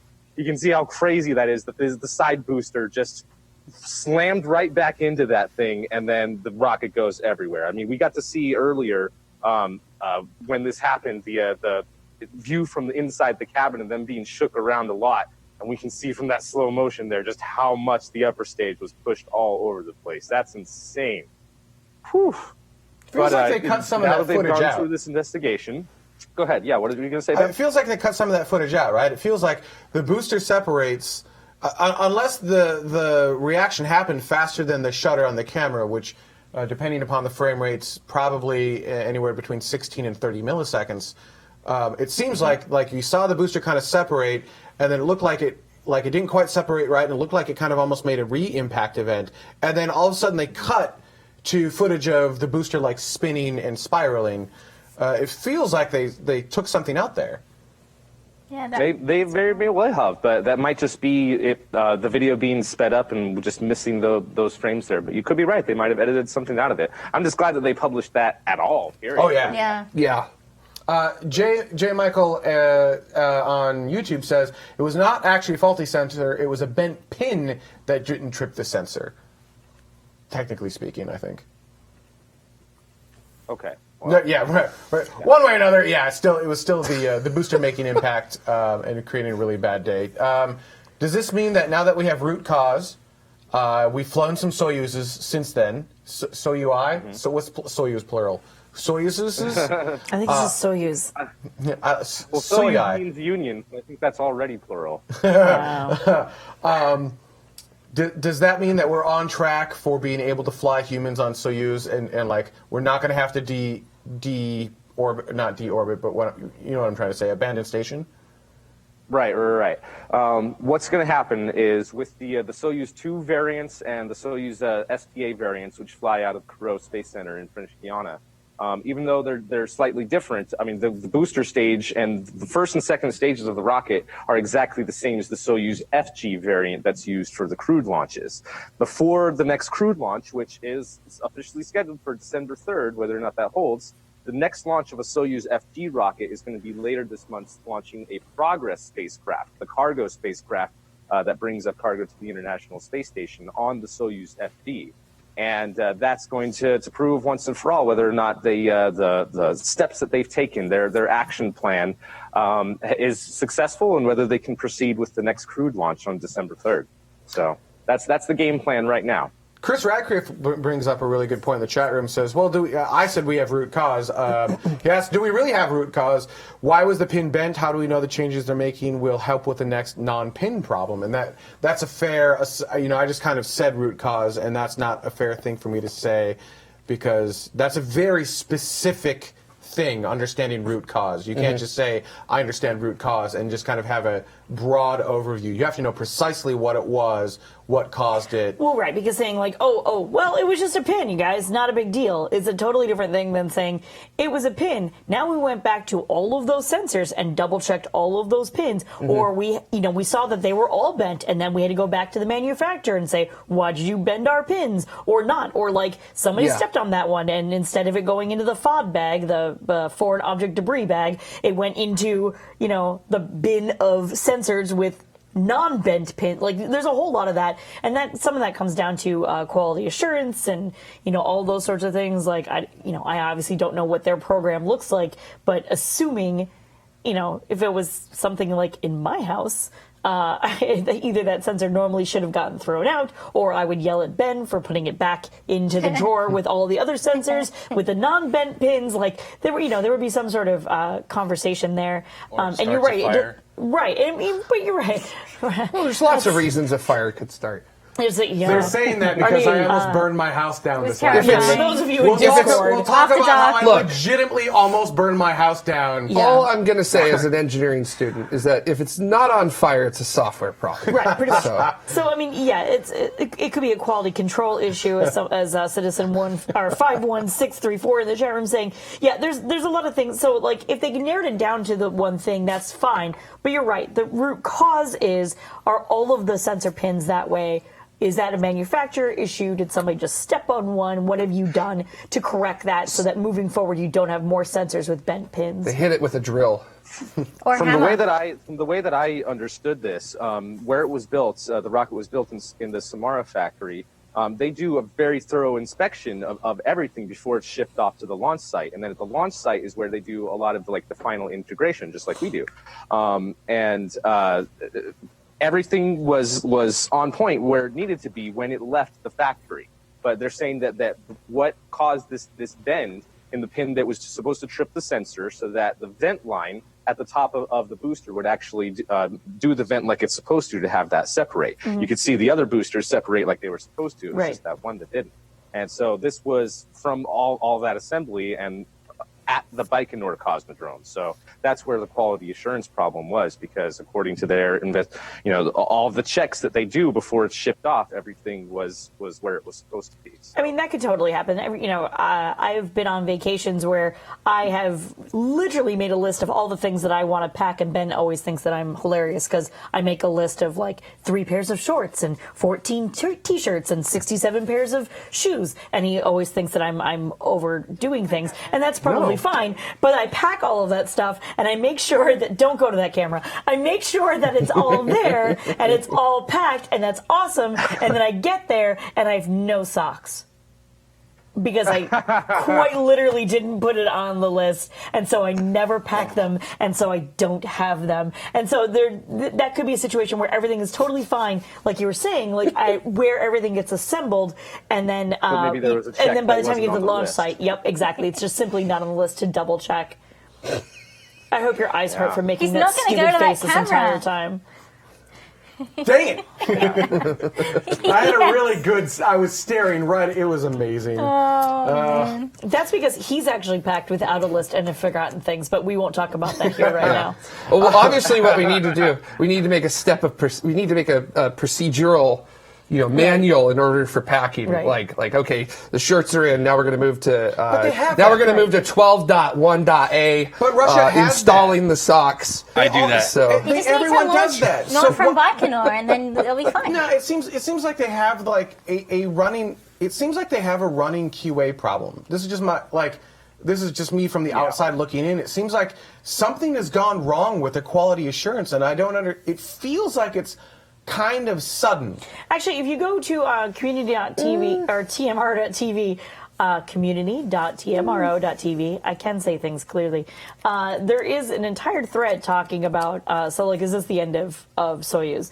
Because it does feel like things have kind of come up recently, and a few years, right? And one of the going theories was that maybe some of the older engineers that took a lot of pride in their jobs, regardless of what area that they were working on, maybe a lot of those people are retiring, and some of the newer people maybe not are caring as much, or took some of those things for granted, or just simply aren't checking things. I mean, I don't know. I obviously do not work there.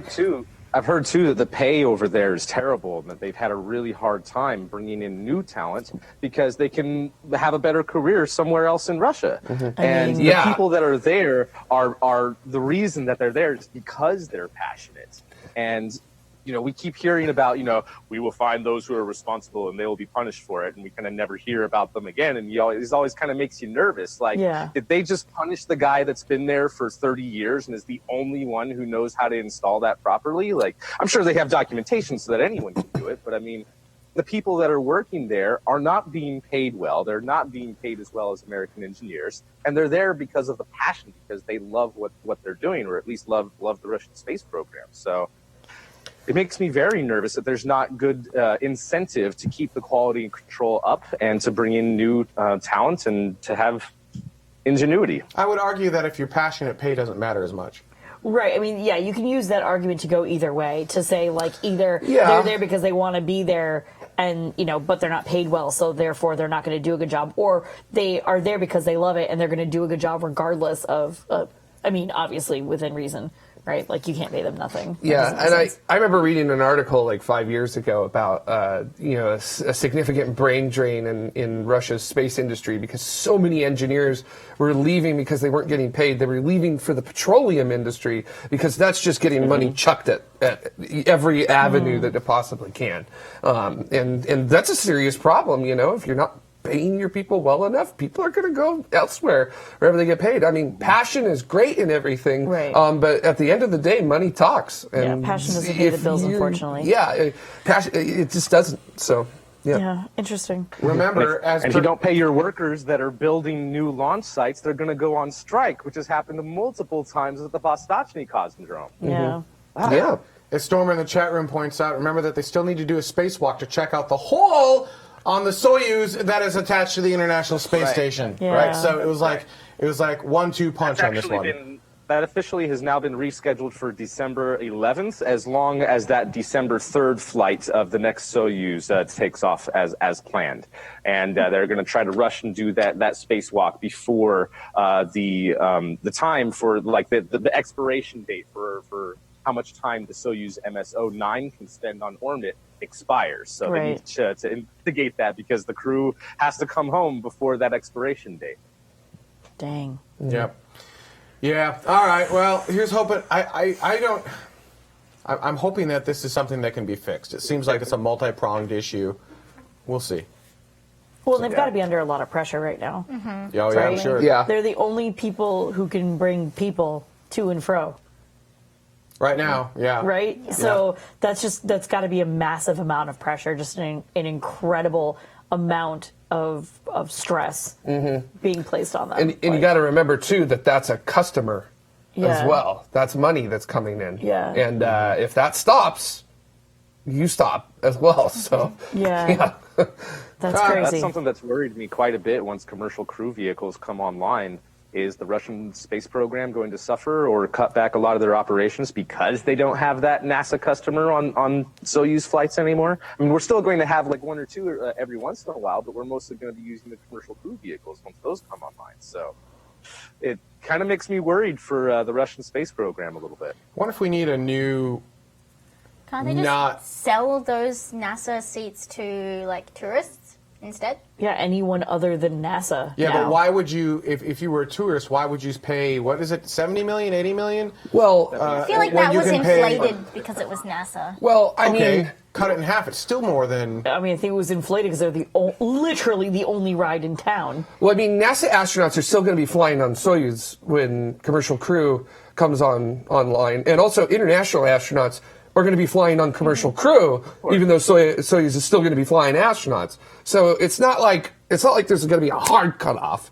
But there will be a cut. I would expect at some point, but I don't think that's going to be happening anytime soon. At least, I mean, I personally don't know the contracts or anything like that. I don't foresee it happening in the next 3 or 4 years. Like maybe by 2028. Right. Sure, maybe things are wrapped up by then. But I don't feel that in the near term things like that are. I don't think it's going to dry up, at least in the near term. But also, I don't know the contract stuff about that, so I'm probably wrong, and someone will correct me in the comments. So. They always do. Well, no, that's why it's awesome. Yeah, that's why it's good. It's a group conversation. Exactly. Yeah, we get stuff wrong. Yeah. All right, let's move From my on. understanding, they have to. Okay, never mind. No, go ahead. Finish your thought. If you got something. No, finish your thought. From my understanding, I mean, they have to order seats and flights on the Soyuz years in advance, and the cutoff to order new flights, like the flights that we're talking about, the intermittent flights that NASA astronauts are going to fly on Soyuz after commercial crew comes online, those have already been booked. Those are already in place. But if commercial crew doesn't come online by the end of 2019, that is the end of the flights that we can book with Russia. Their cutoff date to have flights to have regular operations and fully crewed at the International Space Station, like we have to have commercial crew by the end of 2019 because we'd have to put in the order now, and it would be 2 years before the rocket is even ready to fly on whatever missions that we order. So I feel like both Boeing and SpaceX if we need a will make mission that. for March 2020, we're a little bit too late to order that. No, Well, it's probably SpaceX, Boeing, and Blue Origin, and some other company we've never even heard of before. We'll probably make that by then. and actually, I'm sorry, one final thought from Tawicked, who says, also quick reminder that U.S. cosmonauts also flew on Soyuz when shuttle was active, which also brings up an interesting point. If you're a U.S. NASA astronaut flying on a Soyuz, are you now a cosmonaut or are you an astronaut? We'll pin that for a later time. Okay. Well, I just want to know, like, how does that, like, okay. Lisa, Is we'll it hand the it over to launching you. state? Anyway. Wow. Yeah, so all this talk about the space station, right? But, like, I was wondering what experiments have been going on up there. Like, what's the science happening up there? What's the point? Why have we been sending people to the space station? What are they doing up Do there? they just take pictures of the Earth all day? Do they kind Do of... they just Filming tweet? 8K, apparently. Yeah, that's all they Yeah. do. It's all staged. It's all meant to be for a documentary. It's not actually real science. There's no data. Oh, my God. No, I'm kidding. So I don't like this. That's a really expensive set. it's all there to prove the Earth is round, right? I think my favorite part about this is your misspelling here. Kale and Dragoon No, lettuce. no, I googled that. It's legit. It's dragon, but it's Dragoon. Yep. Okay, so Uh-huh. you're probably wondering why we're talking about lettuce. One of the major experiments that was worked on this Shut the week hell up. was growing plants in space. So there's something called the veggie experiment. You probably maybe heard that we've been trying to grow plants in space for a while on the space station. They're these little pillows that they have seeds inside, and then all the astronauts have to do is put the pillows into the growth chamber, put some water in, and basically kind of just let it grow, which is pretty cool. So they just started this week. Let it grow. Okay, there we go with copyright. Copyright. Man. Oh, the algorithm has hit us. Oh, So this week- NBC's claiming it. Thankfully, neither one of you can sing, so it's fine. They've Go grown on. lettuce before, they've grown zinnia flowers before, but this time they started to grow kale and mini romaine lettuce, which the variety is actually called dragoon lettuce. Nobody needs kale. Kale, no kale. No, there's No. going to be kale in space. Nobody needs kale. And the thing Hard is, pass. Not edible. Hard pass. Hard these pass. specific varieties only take 28 days to grow. So in 4 weeks, we're going to get like photos of the space station with the astronauts eating kale Not and eating all, kale. all of the like. We're not Well, going to eat kale. There's going to be no Kale's smiles in those disgusting. Yeah, photos. they're gonna be like, Everyone eat kale. Now, if they were growing like spinach, I'd No, be down. actually, you know what? No, she's right. Kale is great in space because you can't taste anything. Put hot sauce on it. Sriracha on kale. Yeah. Okay. There we go. All right, now, man. All right. Genius. Goodness. There we go. There we go. What else? So this is really great because, you know, if we want to send humans into space, we need to grow food up there. And everyone always seems to be talking about, yeah, lettuce, we're growing all this lettuce, but we need to expand. Like, if I'm an astronaut, I just don't want to eat lettuce every single day. Like, give me some variety. So you've gone from lettuce to kale? Exactly. Oh, man. Again, Well, you you've can't got your taste lettuce, it your anyway. kale, It's and totally your fine. It doesn't matter. lettuce, kale, and what? Bugs? Like we can have bugs? Oh, yeah, dude, mealworms. Bugs are not bad. man. Mealworms Have are you ever good. had bugs before? Yeah, we had some. There's some ice cream that we had recently. It was a green tea matcha ice cream with coconut mealworms and chocolate covered crickets, and it was amazing. I know. They're so good. Yeah, really And good. they're like, there's an unbelievable amount of protein packed into bugs, too. I don't think we've So- actually started growing insects as a food source on the International Space Station, We but should. things like spiders have gone up to space.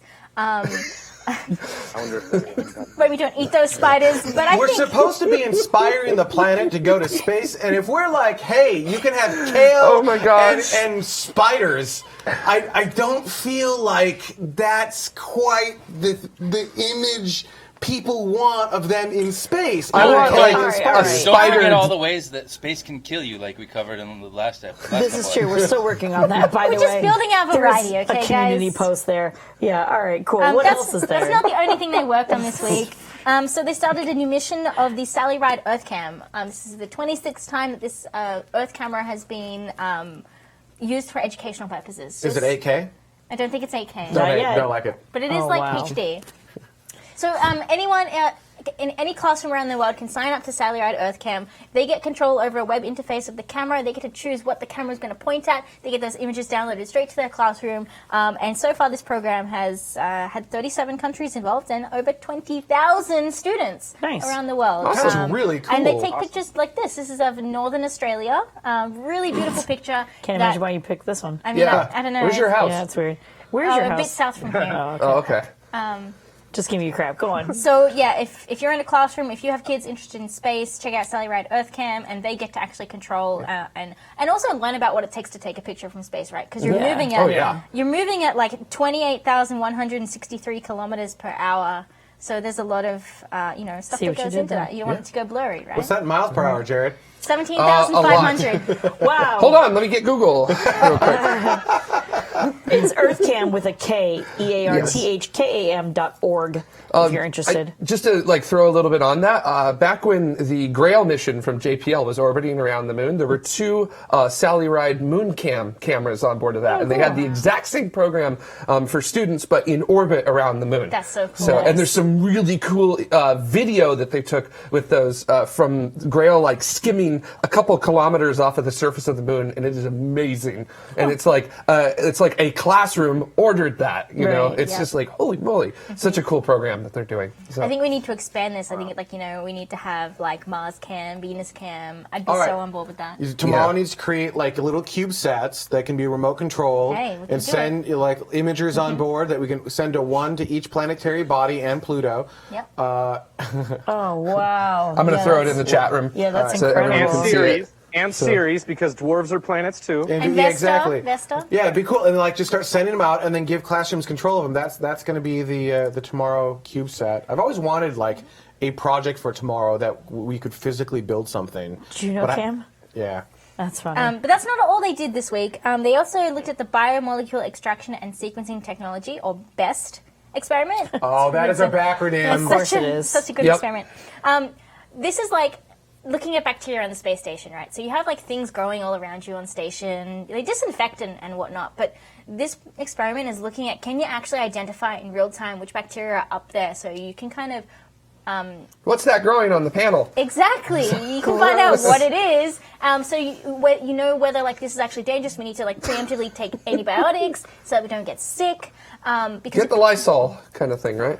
You at the moment, what they have to do is take the samples. They can extract the DNA from the samples, and the quickest way usually is to send it back to Earth, and then you got to wait for it to go back down, figure out what it is and whether it's dangerous. But this experiment is doing it on stations, so less chance of astronauts getting sick if you find something that is pretty bad for them. But they're also looking at whether these bacteria actually mutate on the station being exposed to all the radiation around there, because let's say that you have something growing on a panel and some solar radiation comes in, or cosmic rays. That bacteria mutates while you're there, and now you're got this stuff growing all over the wall, and your antibiotics aren't working. This is that how we get supervillains? Probably. Did they make a movie about it called Life? I think that was the name of the movie on the ISS. That was a superbug. Anyway. So they're doing that, and then they also looked at proteins growing in space as well. So proteins form better crystals in space, and if you can turn the protein into a crystal, the bigger the crystal is, the better quality it is, and you can take snapshots of the crystal and figure out the shape of the protein. If you know the shape of the protein, you can directly design better drugs to attach to that protein, and so you can have better treatments for sicknesses that we have. So they're looking at proteins in space as well, and hopefully designing better drugs that not only can help astronauts in space, but they're doing it to get the data to make the drugs better on Earth for people on Earth that have diseases. So cool. I feel like they've been doing protein crystals at the space station, though, for the past 18 years. I remember hearing about protein crystals when I was a kid. Yep, they have. This is actually the fourth iteration of this experiment, the LMM Biophysics 4 experiment. So, is this for a specific pharmaceutical, or is this just for in general for different type of studies? They're actually testing two different microscopes in this particular version of the experiment. So usually they just are looking at specific proteins, but in this one they wanted to figure out if there was a better microscope they could use. So in this one they're looking at what's called a bright field microscope, which is just a regular microscope with a light on it.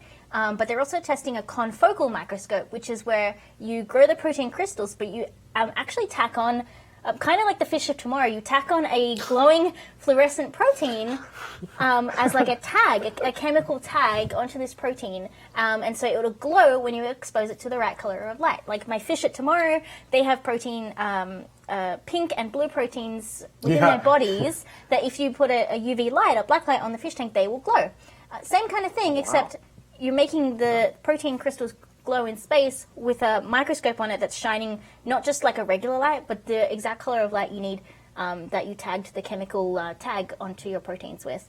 So they're using that to look at the protein in space and see if they can get better resolution to help them figure out the shape to make better drugs. Are they also like the fish of tomorrow, where if you have the UV light on too long, they just burn?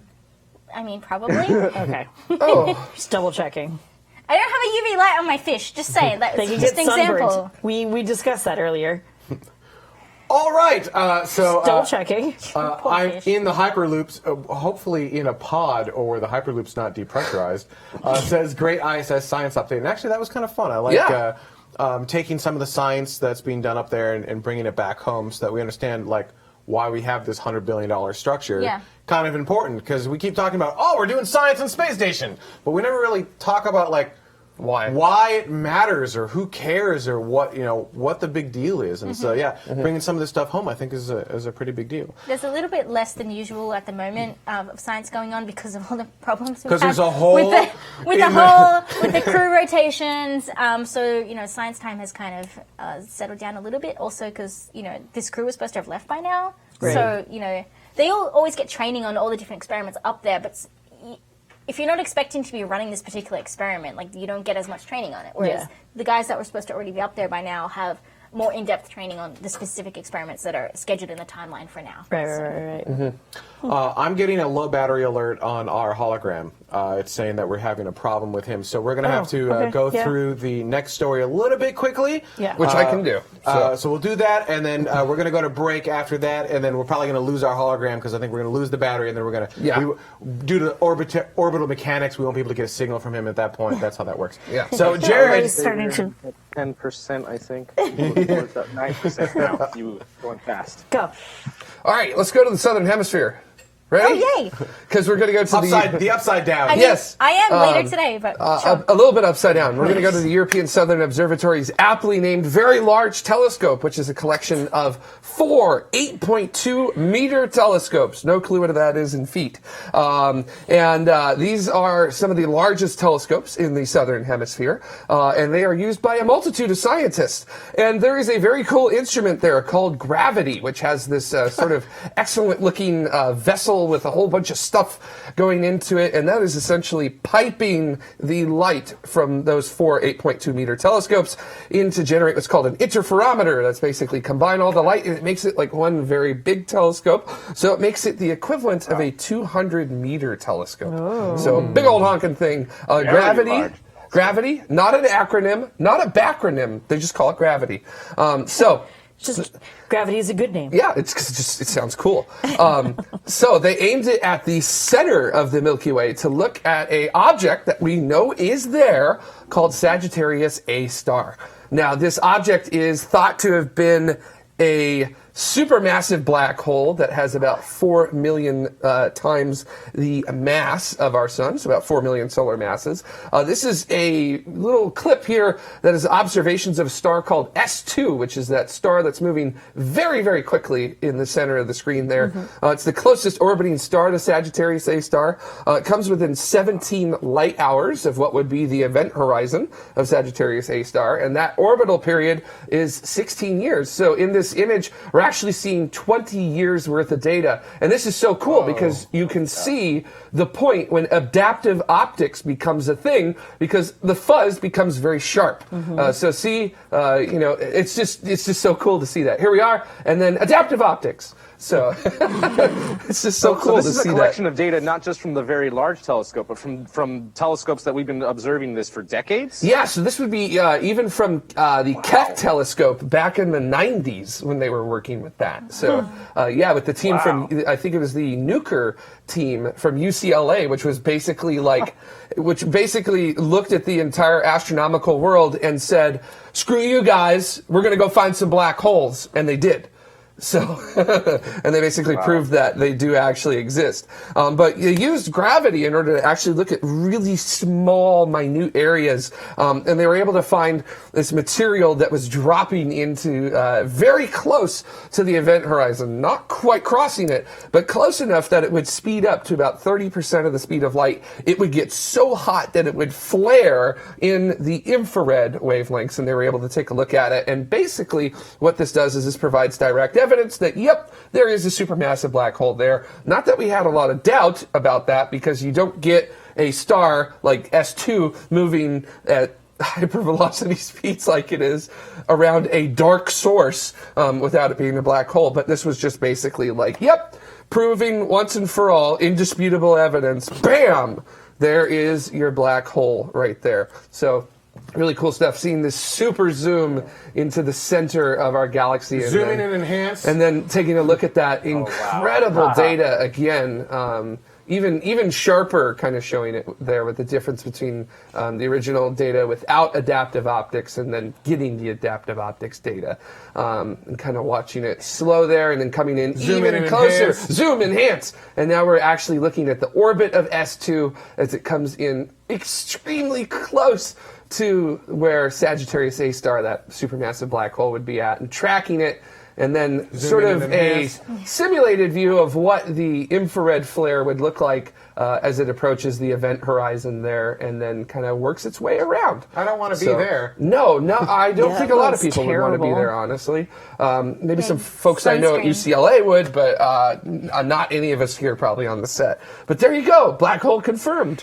So, very cool. More evidence. Chris Radcliffe says, this is why we want 8K. Yep, that's right. Exactly. Hook up a red helium and chuck it towards... Fine. I mean, that's not going to be too difficult to get it to the center of the galaxy, right?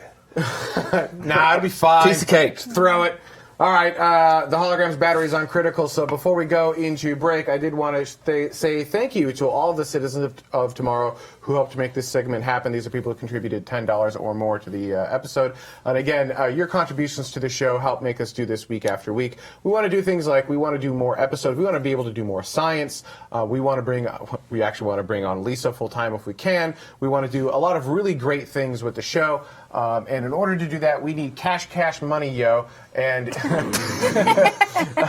fair enough. Anything you can do to help is greatly appreciated, because it all goes 100% of that, actually more than 100% of it, goes back into the show to make it bigger, better, and more awesome. To find out how you can help crowdfund the show tomorrow, head over to patreon.com/TMRO. And of course, not everyone can contribute financially. That's totally I understand that. If you want to contribute with time, or even if you don't want to do that, if you want to just contribute simply by clicking a couple buttons, subscribe, hit the bell on YouTube, tell your friends. Right, that helps. And share this video. Yeah, share it, right? Yeah, get other people excited about the show. Mm-hmm. That goes a long way towards the show, getting other people excited.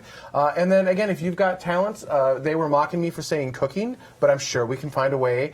People have... Craft services would be sick. Mm-hmm. Yeah, oh, yeah. I gotta say. Oh, yeah, absolutely. I'd love to have food. I'm just saying I'm hungry. Yeah, me too. But, everyone watching the show is passionate about space and something.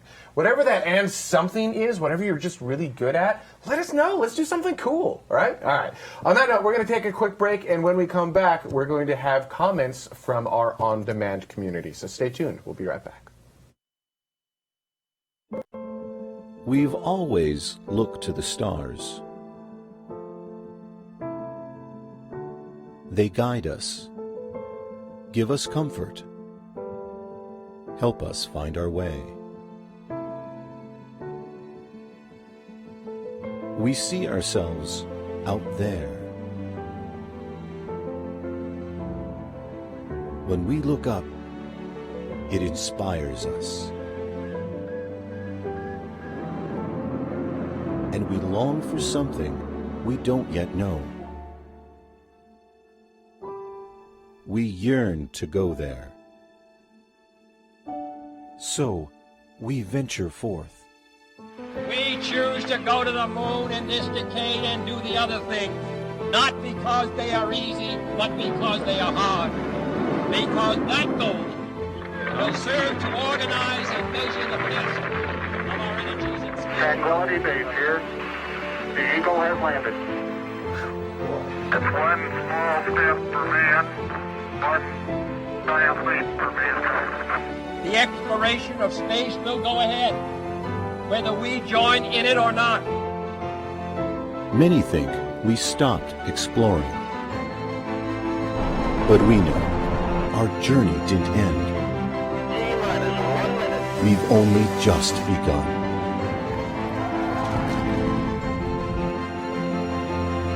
Orion is functioning perfectly at this point.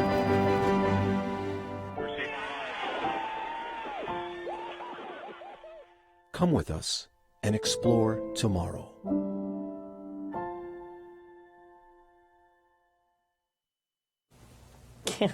All right. Welcome. Welcome. AOS. There you go. So what no you acronyms. No acronyms. Exactly.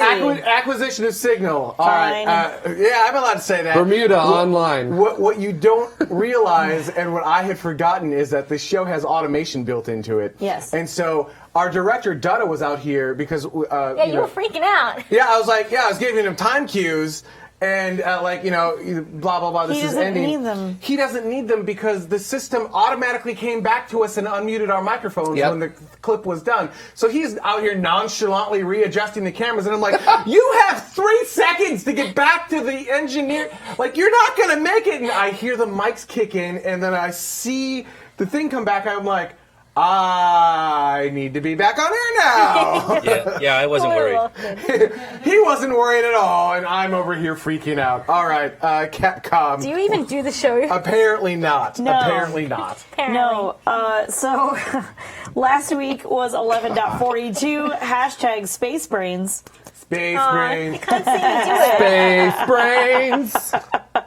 Oh, yeah, I did that wrong hashtag anyway. It doesn't really matter. You like this one, right? I prefer this she one. does. You do this one. She does this one. Yeah, this one. One hand. Yeah, one-handed. More efficient. It's great. There you go. Yeah, but this is like. What is this? What is happening? What is going on? You're the worst Some millennial Harry ever. Potter stuff. Man, oh man. Oh, I hurt my shoulder for anyway. Sorry, it's after dark. Wow. It's not after dark, but that's okay. So, the first comment comes off of YouTube. From the moon is square. She really is broken. Says, how does the moon ever prepare for EDL onto Mars? How does going back to the toxic, abrasive moon dust prove that Mars dust does to humans in spacesuits? Why do anything on the moon instead of Mars? Yeah, this is a debate that Jared and I have a little bit. Because I'm all about going to the moon because we can test stuff on the moon kind of in our backyard. Right. Right. So you're not wrong in that the entry, descent, landing, EDL, will be different on the moon. I would say that's the only point that we actually disagree on. Yeah, I think you're right. Everything else, we're like in total agreement. But EDL is entry, descent, and landing. Sorry, I just read it verbatim as opposed to explaining things. I apologize. Go on. Right. So my thing with EDL is we can already do entry, descent, and landing on Earth. We already know what that's like, right? We're doing that with rockets. By doing it on the moon, we're going to be able to see it in a near zero. Like the atmosphere on the moon is like what, this far off? It's so tenuous that it doesn't matter. It's irrelevant. It is irrelevant. It's a rounding error, right? So now we're going to be able to see what we can do with no atmosphere. And now, when we've got something like Mars that has enough atmosphere to be a problem, but not enough to actually help slow you down, you got everything. You've got this scale built now at this point. So we can help to use some of that. Like, it's not no data; it's data that we can use to help with that entry, descent, and landing on Mars. I'm not saying it will be the same. Yeah, absolutely. There's lots of lessons that you can learn from EDL or entry, descent, and landing on the moon. We're just going to say EDL. Like we can explain the acronym. Yeah, and then, I mean, as long as it's explained at least once. We've also done EDL on Mars, but we haven't done EDL to the point of the weight that you're going to need for a crewed mission to Mars. Absolutely. Right I think we now, agreed on that too. Like, we have no idea what a Mars EDL looks like for like a BFR. Like, no, I mean, haven't a clue. Yeah, I mean, I'm sure SpaceX knows, but like, no one's done that before. There's animations, but no one's ever dropped what is it, like 100 tons at once on the surface of Mars. Hasn't somebody done that in Kerbal yet? I don't understand. I don't think we've even dropped 100 tons of material total on the surface of the moon. Right. So I mean, in the history of humanity chucking things at the moon. But this is where having EDL on the moon will help us with A little EDL bit. on the Mars. It'll help with, I imagine, like, guidance development and things like that. I heard that Hold too. on, Well, he definitely. did say the Mars, by the way. Did I say the Mars? I didn't even notice. I didn't even catch myself doing that. It's the Mars. Nice. Sorry, Nice. I realized that there were a lot of comments last week about how we derailed each other quite a bit, and we do. We are a bunch of friends, and we do like talking about. This is kind of what we do at lunch anyway. Mars, yeah. But you said the Mars, and that needed to be pointed out. That's pretty good. I apologize. As Go opposed on. to the other Mars. Yes. This Mars specific Mars. and the Mars. Or not Mars, California. There you go. Actually, I think fundamentally we actually do agree. Yeah. I think we stick on a few like Absolutely. minor points on maybe some semantics, but I think the problem that maybe isn't being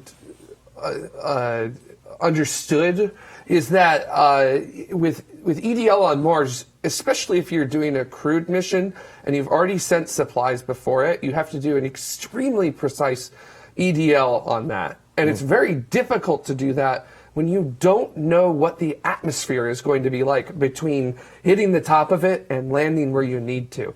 You basically, EDL right now, you have to do a very best guess of what the atmosphere is going to be like. Usually a couple days beforehand, you look at the data as to what it is from your orbital assets there, as best as they can give you with the atmosphere, and then you'll upload what you think is the best into the vehicle, and you just kind of hope that it's going to end up doing that correctly. That's why there's those massive landing ellipses for our robotic probes right now. It's not so much that we just want them to have a very large, wide area for them to land. It's just that there's really that many unknowns when it hits the top of the atmosphere that we actually don't know where it's going to land. Okay, but if we're doing propulsive landing all the way down, and we've got humans on board, can't they just Neil Armstrong that thing? You could. I imagine you could. Right? So the boom, but there that's you go. For those who don't understand the reference, Neil Armstrong on Apollo 11, he looked at the landing zone and noped out of that and was like, Boulder! Going to manual. Yep, going to manual. Yep. Yeah, you could. Ran the fuel tank down to empty. Like little meters going down. You know how like in your car you get the little low fuel light? He was like, nah. Yeah. He wasn't looking at the light. He was letting Buzz take care of that. So, it's still tough. It's still going to be a lot tougher than the moon is because the moon is just straight propulsive. So CFIT asks, so Mars' atmosphere is lumpy? Yeah, actually, Earth's atmosphere is lumpy. It's not consistent all over the place. It's if you go to the poles, it's not as I guess I would describe the depth at the poles of the Earth with its atmosphere is not as thick as it would be at the equator of the atmosphere. And there's obviously a lot of factors going into play with that. But that would be even more in play at Mars because the atmosphere is a lot thinner, the gravity is a lot less. Right? If there happens to be a dust storm, it's going to be way thicker than Yep, if you have a dust storm that was actually a major concern for InSight coming up on the landing in a couple weeks. Involved there. Well, you got to remember how high is the dust in the atmosphere and how deep are we going to be, how thin is the atmosphere, so what altitude are we going to be hitting dust at? Because if we're hitting dust at a very high altitude when we're moving at a very high velocity, that scratch everything. that could actually end up damage the paint job. It could a little bit more than the paint job with that there. How big is the dust? Is that going to shred the parachute when it opens up? Oh, So these are things that you really have to worry about that you don't have to worry about on the moon. Lead parachute, got it. Right, but we can still learn things. So back to the original comment, we can still learn things on the moon, right? Yes. We can Absolutely. learn Yes. some certain EDL techniques, especially with an all-propulsive system that's not using parachute, because parachute landing on the moon, not a thing. Yeah. No, not at I mean, all. You could dump one out for fun if you want to. Look at that. But okay, that's going to be the tomorrow experiment. It's going to be cubes out with a Just parachute. a parachute just going moon. thunk into Mars. or not, the moon, whatever. The Mars, the Mars, whatever. I can see how you get those And confused. then lunar regolith. That was the second point that was brought up. Lunar regolith is sharp and nasty stuff that wants to just like rip your spacesuit apart and get in all the it's terrible stuff. But you know what? Mars regolith, while better, not that much better. No, chemistry-wise, good Lord. Yeah, that's not stuff you want to breathe in. Yeah, so learning how to deal with that on the moon will translate to how we deal with it on Mars as well. So there are absolutely lessons that we can learn on the moon. I think my personal opinion in the big thing with the moon over Mars and why we should go there first is that we don't have our deep space legs anymore. Yeah. We haven't been to the moon in a long time. We haven't been past the moon since Apollo. And there are lessons that we're going to, unfortunately, need to relearn. And I'm of the opinion those lessons should be relearned close to home but before you embark on the, year-ish journey to Mars. I think that just makes a ton more sense. A 72-hour abort capability is a lot better than, well, you fired the engines. Peace out. See you in a bit. So, good luck. Yeah, and I'm with you on that too. So that's why I'm firmly moon first. So yeah. All right. Beautiful. There you go. Next comment also comes off of YouTube from one Barry Hayworth. With the launches by country table, I vote to restore Rocket Lab's launches to a separate New Zealand category rather than lumping in with United States. Okay, I get that they are owned by a U.S. parent company, but the founder and CEO is a New Zealander, and the part of the company doing the launches is located in New Zealand. This is such a debate, and it's so interesting. We've been in our post shows. It's just. I mean, because then you could then categorize the SpaceX launches, as partially being part of like South African launches. Like that's just not going to be a thing. Like that part of it doesn't make any sense. I think really it boils down to the what would we say, the governing body. Like they have to get licensing from the FCC. No. The FAA, the other probably the FCC and the FCC too. Yeah, no doubt. And so NOAA, you're correct. All of the things. And NOAA. NOAA. But that's true though. And those are all entities, those are government agencies that are in the United States, and that's why it ends up getting categorized as the United States. And again, their name is Rocket Lab USA. Chris Radcliffe brings up a good point. Yes. Which is, it feels like Rocket Lab's heart is in New Zealand. Fantastic. So anyone who has a heart transplant doesn't make them a new person. No offense, okay? That's taking the literal, though. I mean, it feels like their soul, like their being is in New Zealand, although they are a U.S. company. And LA is the new Silicon Valley, but that still makes it LA, and Silicon Valley is still Silicon Valley. Like those are two separate things, though. And they're going to launch from the U.S. Stormer mentions they're going to launch in the U.S. in the future. Right. I mean, that's I don't know. Because they're a U.S. company controlled by the U.S., and I think it was the governing body, like if the Rocket Lab launch fails and it hits someone's house, what country is responsible for that? Right. And I believe the answer to that is the United States. Well, so, I mean, you go back, it's kind of too bad we don't have Space Mike for this one, but talking about, like ESA launches and stuff like that. There are some of those launches that are like not from European Union ground, but they are controlled by European Union. It's like a European Union rocket, if I remember correctly, like those sorts of things. So like that's you have to draw the line somewhere at some point. And the longer particularly Rocket Lab, continues to go on, they become more and more American. I'm just going to have to go with that. Like, I apologize. And again, if you disagree, here's the camera I'm on. If you disagree, hit Wikipedia and change it there. But, like, somebody at some point has got to, like, you have to draw the line somewhere. So we're doing the Wikipedia standard. I mean, for this. we are at the moment. It's easy because they've had that debate as well, yeah, right? I was going to say that, like, last week, didn't we have, like, a 30-minute long debate about this? This exact topic? Yeah. Which, I mean, it was just exactly why it came back, and I guess that's why I wanted to... I think we did it off camera. Loopy Dragon says they're a New Zealand company incorporated in the U.S. You actually got that 180 degrees backwards. They're a United States company, which I believe has a wholly owned subsidiary in New Zealand. Yeah. But it is, in fact, Rocket Lab USA. That is the parent company with an arm that sits rockets in New Zealand, and that's why we opted to go with the. This was seriously. This we were sitting here debating this round and round and round we went, and like we would all be convinced one way, and then we'd all be convinced another way, and then finally we ended on Wikipedia says they're in the U.S. now, so that's what we're doing. But again, I mean, like I said, the FCC or FAA, all of the Fs apparently, and NOAA. When you have to go through that sort of governing body, those governing agents, that's just U.S. then. If they didn't have to pay any attention to those, then cool, they can do whatever they want. Anyway. Chris Radcliffe, Saturn V was a German launch. Actually, technically, if we want to get historically accurate, it wasn't Germany that did it, but we're not going to talk about who did it. So that's there's that. Man, anyways. Okay, all right. Moving on so Lisa can join the conversation. Next. Sorry, she's sitting there uncomfortably. I didn't read the comments before the show, and what's the rule, Lisa? I know, and then I scrolled down and I was like, ha ha. Ha ha ha. Anyway, dang it. Sometimes it's just fun to do that. Next comment comes off of Reddit. Hey, Jared, how you feeling? My God, I hope you read the comments.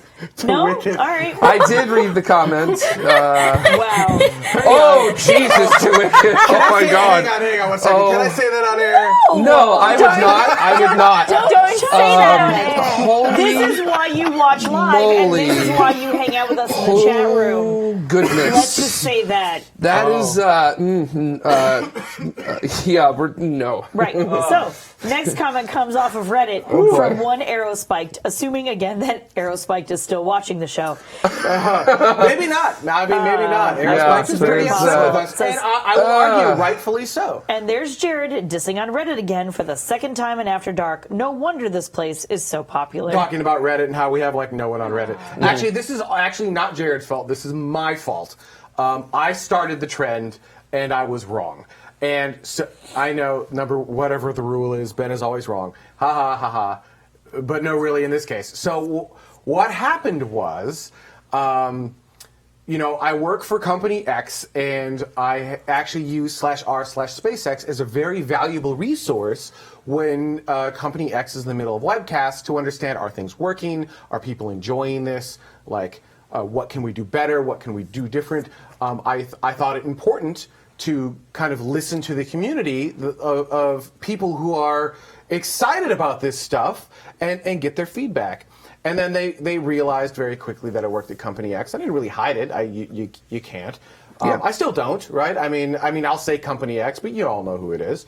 And the reason we say Company X is because I don't. To be clear, I don't represent them on this show. Yeah. They are no part of this show. My views and opinions are my own. We try to make a very, very, very distinct line between that, right? Company X has nothing to do with this. That's why I don't talk about them.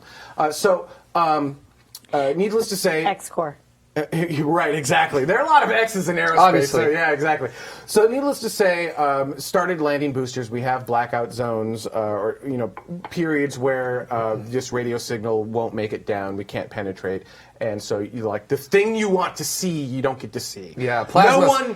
Physics says no. Physics says no, and I started getting some, and I'll be blunt, very bad engineering suggestions on Reddit. Over and over and over again. But just like on this show, I can't talk about it. Right? I can't tell you what's going on. I can't tell you why it will or won't work. I can't tell you anything. All I can say is, I'm sorry, no. I'm sorry, no. I'm sorry, no. And by like the thousandth time that I had said I'm sorry, no, it started wearing on me. I didn't realize you worked for a creative software company. That's really entertaining. I'm sad that I took it out on Reddit as a whole, because ultimately what's happening here is a good thing. These are passionate individuals who are trying to help. They're not trying to be jerks about it. A handful of them are, but that doesn't represent the community as a whole. And so it just got to be so much that I started referencing it as the Reddit armchair engineering community. Like, it's really easy to armchair engineer this stuff. And then it just kind of began to become this joke about Reddit. And it wasn't all of Reddit. B, it's not actually their fault. They don't have all the data. I can't give it to them. So they can't make good decisions based on data they don't have. I get that, but I did have the data, so I knew that I'm like, no. Tried it, no. So that's where that started from. And then it became kind of a running joke on Tomorrow. And it's not fair to Reddit, because I am a member of Reddit. I do participate. I am no longer a member of /r/SpaceX, not because they're bad people, but because I can't. Right, just due to my role, I just can't anymore, unfortunately, because there are people who don't understand, and then they try to take advantage, and so I can't. And it's not Reddit's fault. It's not fair to them. So I'm sorry, Aerospiked. Aerospiked. You're not wrong. I started it, and I'm hereby stopping it as well. I will no longer make fun of Reddit. Will you start posting to Reddit again? Will you start posting our show to Reddit again? To be fair, I don't feel like that's actually appropriate for Reddit. So we've also moved to the community forums, right? Yeah, and both of those things are kind of there's a lot of overlap between the platform of Reddit in terms of people just post stuff and people comment on it, and the community forums is kind of similar, right? Yeah. So and Space Vogel says, whatever been your reaction was perfectly valid. I feel like everyone understands what you're making fun of. Yeah, so, and I never really meant it, to be clear, I never meant it as I think these people are stupid or anything else like that. I always viewed them as excited without all of the information, right? And so that was always my viewpoint. But it was just like we poke fun at each other on the show and we poke fun at other things during the show, that's what I was doing. But then when you lose that reference point to what we're making fun of, now it just sounds like we're making fun of something. Right. And so that's not fair. Right, Yeah. I just don't think that's fair, and so I think that's actually fundamentally what happened there. So we just won't do that anymore. But no, I'm not going to post on the show because I think the community should post on the show. Reddit's a community forum. I think if you're excited about the episode, you should post it and add your own commentary to it. You should call us out on stupid things we do. I do stupid stuff all the time, like the Mars.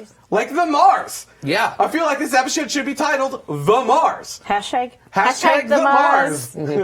I do also. Dang it! Now I gotta write that down. I do also want to say I did go back and I did rewatch the After Dark where I did make the 2 comments about Reddit, and they were very much punching down and not in line with what I particularly want to put out as jokes. So I do want to apologize for what I said about Reddit. Look, we screwed up. Yeah, We're sorry. I made a mistake. It was very uncool on my part to have punched down the way I did, and you're absolutely correct in calling me out on that, and I do sincerely apologize for that. So, Aerospike's in the chat. By the way. Hi, Aerospike. Yeah, hi, Aerospike. Thank you for I actually think bringing that up. Yeah, I think it's a valid comment. I think it makes sense. Yeah. And I will, to your point, I'm not going to necessarily post more because I actually think the community should be posting there.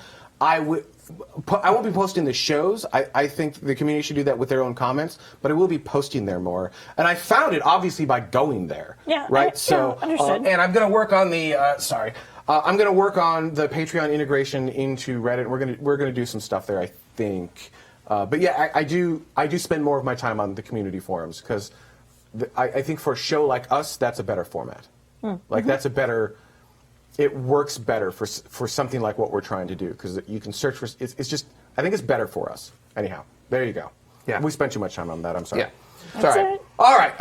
Let's close out the show by thanking all of the people who make it possible. These are people who contribute $10 or more. We've actually got all of the different values in here. We got $10, $5, $2.50, and $1 is what you can contribute financially to the show if you want over at patreon.com/TMRO. And by contributing to the show, we're going to give stuff back to you. And actually, we're kind of in a moment of review of hey, what things make sense. So I'm looking at After Dark going, maybe we don't do After Dark. Maybe we'd still do After Dark, but we just give it to everyone. Maybe I think we need to look at our reward tiers and give our patrons some better rewards, some things that you really enjoy more. And I love your feedback on what you would like to see for the show. And I realize most people are contributing because they want to support the show, not because we give you something back. But it's important to me that we give something back to you because it's our way of saying thank you. We realize that this is your hard-earned money. We need to do good things with it. And I think one of the other things I'd like to do is start posting what we do with it. You see, we have new chairs on the set. We have 2 new tables. We're trying to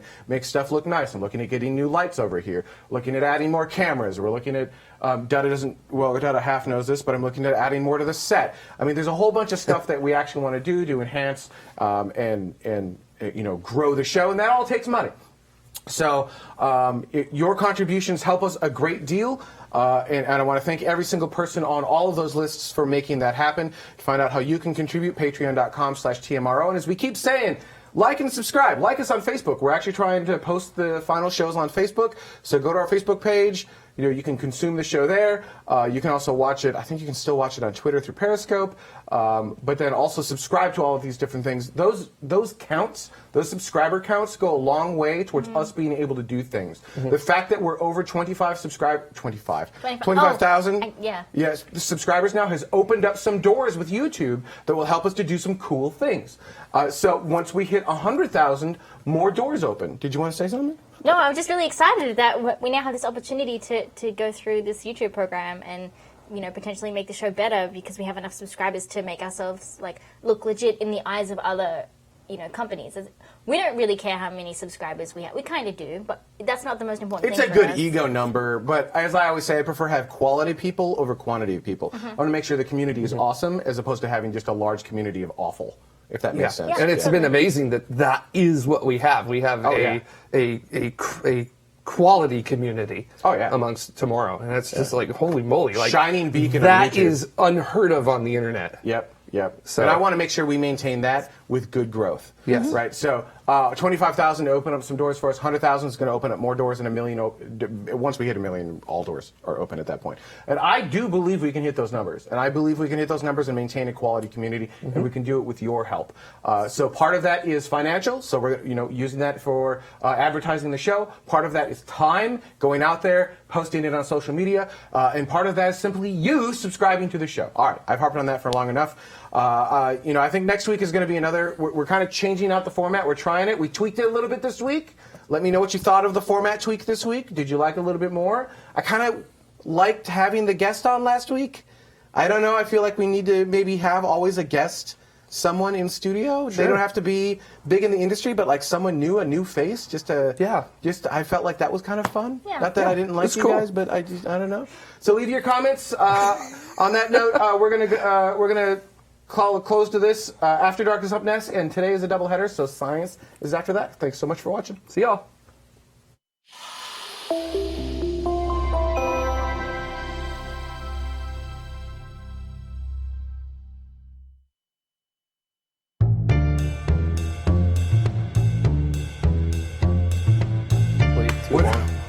So the new format's going way. It's good though. That's the only problem. Yeah. So it's interesting. Like the whole time ish. I mean, there are down points, right? Yeah, but I think the problem is the show is way too long. Now, I think right? we continue to keep it interesting, but maybe we need to go down one story even. Just 2 stories in each segment? Maybe, right? We are able to do a deep dive, particularly with all of us. We do go on some tangents. I think the show was better on the tangent scale than last time, but I think a lot of good questions are being asked, a lot of good conversation is being had. I think just we'd be able to shorten it up if we went from, we did, launch minute in one story and then maybe one other story, get the hell out of there. JK3 says, I like this new format a lot. I do too. I don't think it's quite dialed in just yet. I think we did better. Someone saying, Amigak, tomorrow's much better than last week. Ben didn't shout over everyone. That was actually strategic, and that was me purposely knocking people out of scripts and making sure that they started a conversation as opposed to what am I trying to say? Monologue? A monologue, yeah. Richard on YouTube says executive producer prerogative. Yeah. After YYZ, I am finishing this show. Well, science is next. And then I have to get on a flight to New Zealand. I haven't packed yet either. So. Well, you better get your list ready. Yeah. I don't make a list, though.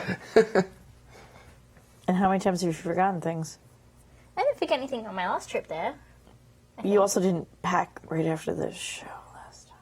Didn't I? Prismara says, I certainly had a good time. I think fundamentally at the end of the day, that's what we're trying to do, right? Yeah. So it's not just us getting up here and presenting. I've been saying this for a long time. There was both, though. There were comments talking about, I really like it, I really like it, I really like it, I really like it, but there were other comments that were whoa, you guys talk over each other too much. Like, there's way too much talking. There's way too much interrupting. There's way too much, like... And I think, I'm going to use this in this way now. I think talking and interrupting is I love ridiculous. those things. I love those things so much. It's not even funny. It's my favorite thing ever. That is frightening. Isn't that amazing? It's so good. What's happening? That's funny. I want one. Look, at the end of the day, I feel like the show is live because we want to have a conversation with you and with each other. And if we're just getting up there and monologuing, actually, this is exactly the right word, then why are we live at all? Why not just pre-record the monologue, edit it together, get rid of all the mistakes, and then post that? And maybe we will, by the way, if we get enough funding to bring back Space Pods in a way that we can record the monologues and not just have a talking head for 5 minutes and actually put some B-roll in there and make it a compelling story, I would be okay with that. But otherwise, it just doesn't... Oh, I'll get back to the story of me burning down the house. Burning down the house. Algorithm! Here's the thing, though.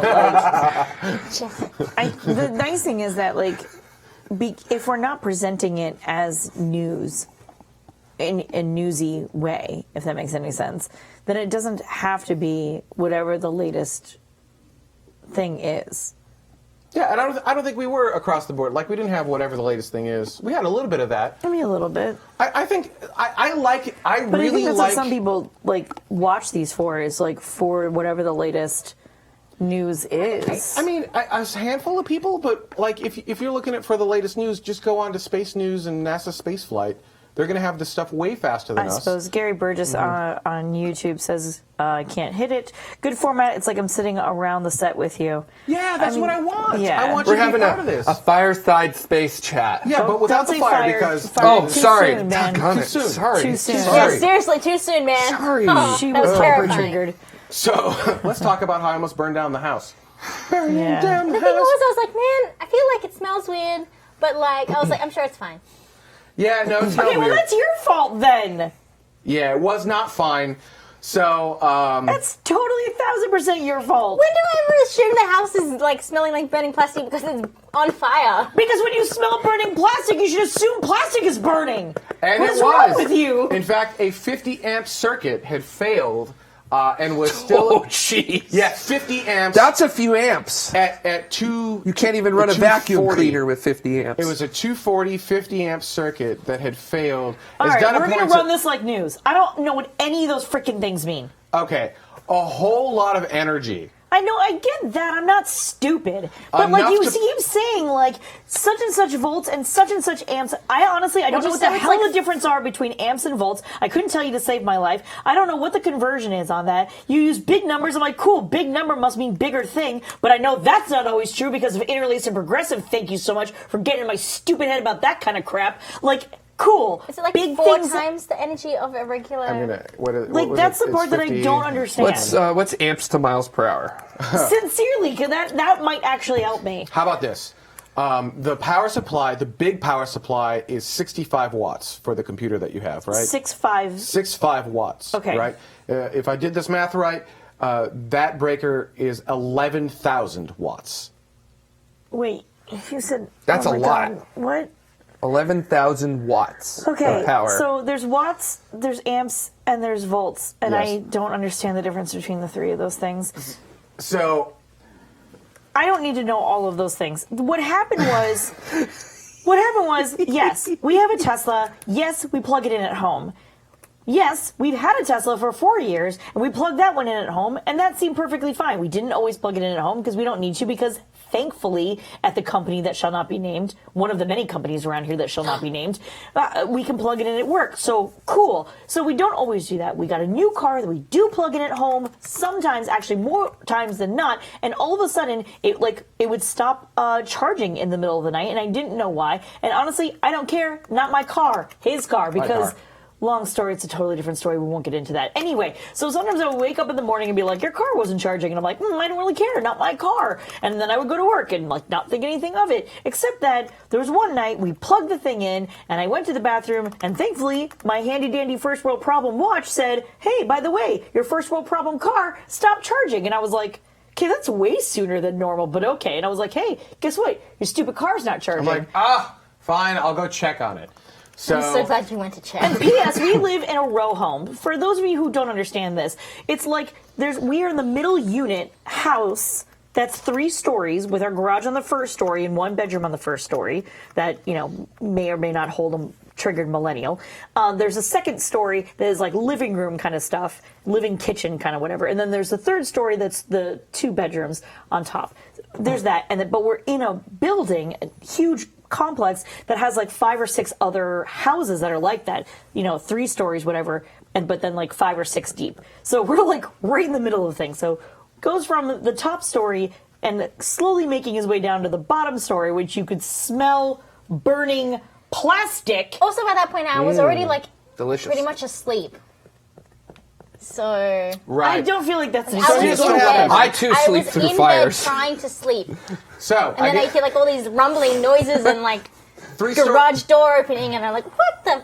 Are you like gonna like drive your car somewhere at 11 o'clock at night? What's wrong with you? 3-story townhouse. I'm on the top story. I get down to the middle story, and I'm like, I feel like I smell an electrical burning. Like, you know, when your electronics fry, I'm like, I have blue that smoke. Yeah, right. I feel like I smell that, but it wasn't too bad. And I turn and I start walking down the stairs, and I get hit with this wall of like electrical burning smell, and it was potent. And I at this point, I'm like, uh-oh, because her thing was just like, hey, by the way, your car stopped charging. Now I'm thinking to myself, car's on fire. Close, not quite. Car was fine. Open up the door to the garage, and a blanket of smoke came out, and I'm like, ah! So I get in there, and I don't see fire, which is good. So I open up the garage door, and I go over to the car, and the car seems okay. And then I'm looking at the charger thing, and it's a wall thing that has the little charging symbols on it, and it's not even giving me power to that. So I'm like, all right. And I go over to the breaker panel. Wait. Johnny Spacer in the chat room says, didn't your smoke detector go off? There is no smoke detector in the garage. Now there is. There will fire be now. There will be now. There will be now. So I'm going to just, add you know, one. FYI. There's a smoke sprinkler detector system, but no smoke detector. We do have a sprinkler system. We have smoke detectors on the first floor where the humans are, but not in the garage. Right. Not yet. So why not? I know. I didn't actually. There will be. I get it. We didn't think the car was going to be on fire, okay? All right. So, smoking. So I'm like, all right. And I go over to the breaker panel, and I open the door, and this waft of heat comes out at me. And I look at the 50 amp circuit, and it's literally melting. And I'm like, ah! So then I'm like, obviously, I need to shut off the mains. This is bad. So I go to the mains, which are not in this breaker panel, which I'm used to. Because we're not in a cool. standalone house. Well, they kind of move mains outside now. That's the general thing. But in the old homes I'm used to, the mains are directly above the panel. So I'm like, oh. So now I need to stop electrifying this circuit. And so I go to flip the circuit, and it is scalding hot. To be fair, he has baby hands. I do have baby hands. Like, there are people who go to Starbucks and they ask for kids temp because even though they are grown-ass adults, their mouth can't handle, 160 degrees for some reason. And so they ask for kids temp, which is more like 140. He has baby hands. The computer right now is probably hot to him. No, but that's fine. Probably. So it won't. He starts texting me and I'm like, ugh, fine. I can't break the circuit. I'm coming downstairs and I touch it. I'm like, you just said, I that's hot. I like that you texted Carrie Ann. It's the 3rd floor. He's not going to walk all the way up there. As opposed to yelling up the stairwell, hey! No, I wouldn't have heard it. We know this because Mike got locked outside. We've already gone through that. Yeah, it's a soundproof house. Oh, she would have heard it. Right. Plus, he'd already closed all of his circles for the day and already beat Lisa, so it doesn't matter. Right. So I'm working to get that circuit de-electrified, but then it's because fire and heat go up, it's destroying the circuits above it as well. So now I've got the GFI. There's a GFI circuit above it that I can't de-electrify. And then there was one above it that I just started anything on that side of the board. I'm just like slamming my hand against just to shut off. And then eventually.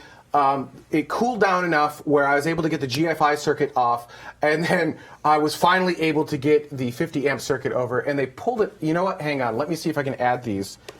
I just realized I've been telling the story, and I realize I have photos. So I'm sorry. Give me a second. By this point, I wake up and I'm like, what? Oh, the car for sleep there's halfway. huge commotion going on, right? And Because I'm like, the house okay, is burning down. something is actually happening. I mean, so I get out fires of bed. fires tend to get you moving. No, you know what? Because I think I heard you on the phone to like Right, did I? 911. No. No, it wasn't 911. I It was wasn't on. that No, it wasn't that bad. Let's see here. Do you guys not have a fire extinguisher in the garage? Nope. No. No. Oh. We will have one of those too. Let's see here. Make This sure is it's the my right phone. kind of fire extinguisher. Yeah, Yes. Because I know. since you've got a power. very large amount of lithium-ion batteries sitting Yes, in we there, do. you should definitely get a specific. You should have 2 different kinds of fire extinguishers. Probably 3. So or 3, sure. Well, you should have a K in the kitchen. Mm-hmm. Like, that's not a joke. Like, Yeah. there is a K fire extinguisher absolutely. for the kitchen. Yeah, we have to take fire training and stuff and things. All Yeah. right. You guys ever used a fire extinguisher before? Yes, I have. I Yeah, have. it's fun, isn't it? Yeah, we had Sort to do of. it for Science Circus. Sort This of. guy came in, he just like lit a fire in a thing, and then just gave us all fire extinguishers. Like, your turn, go, and you had to put it out. It was fun. Like, maybe it shouldn't be fun, but it was fun. Yeah, powder extinguisher. Oh, Boring Company fire extinguisher. That would be great, Steven. Steven Fiddler off of YouTube. Yeah, so there's that. Yeah. Oh, yeah, 160 FS71C. Sorry. Thank you. I apologize, American Oh, yeah, I was units. trying to do that in conversion in my head. And I couldn't. Alrighty. Yeah, his hands are sensitive, is what I'm trying to say. I'm going to put this in. You want a media player 1 or 2? It's not Did you take video of it? I don't care either. Ooh, look at it melt. Media player No, 1. he didn't take There you go. videos. He did take pictures of it after the fact. There you go. All right, so that is with the panel. You can kind of see. In the lower left corner there. You can see it like melty. And then if you want to look at what the circuit looked like after the fact. Actually, yeah, after taking it out. Yeah. That's Which, to be fair, I didn't completely understand either when you sent me those pictures. That I understood, though. Yeah, I sure as hell understood that. That's the charred middle of our panel. How about, oops, that's too far. How Yeah, about that's that? terrible. Yeah, delicious. that's not what Yeah. that should look like in any way, shape, or form. So there you Hi, go. Tim Dodd, the Everyday Astronaut. Hello, Tim Dodd, the Everyday Astronaut's here. Yeah, so... No, not the front of our house. The other side of the bathroom to Lisa's bathroom in the garage where the breaker panel is. And the breaker panel broke. Haha. I made a pun, kind of. Nice. Yeah, All you're right. welcome. We're 20-something minutes away from... Yeah, we should stop. Yeah, so we should probably start setting up. Someone mentioned that the website has the wrong time. It has the old time for science, so I'll get that updated too. Whoopsie doopers. Amigiak asks, so why didn't it trip? So it Good melted question. to the point where you couldn't actually flip it to the off position.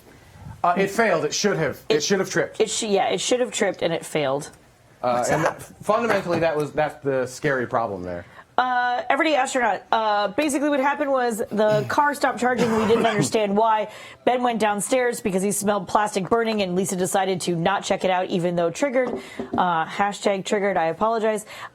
When he opened the garage door, went to the breaker panel, he saw all the melty pictures. It is now being replaced today. As we speak.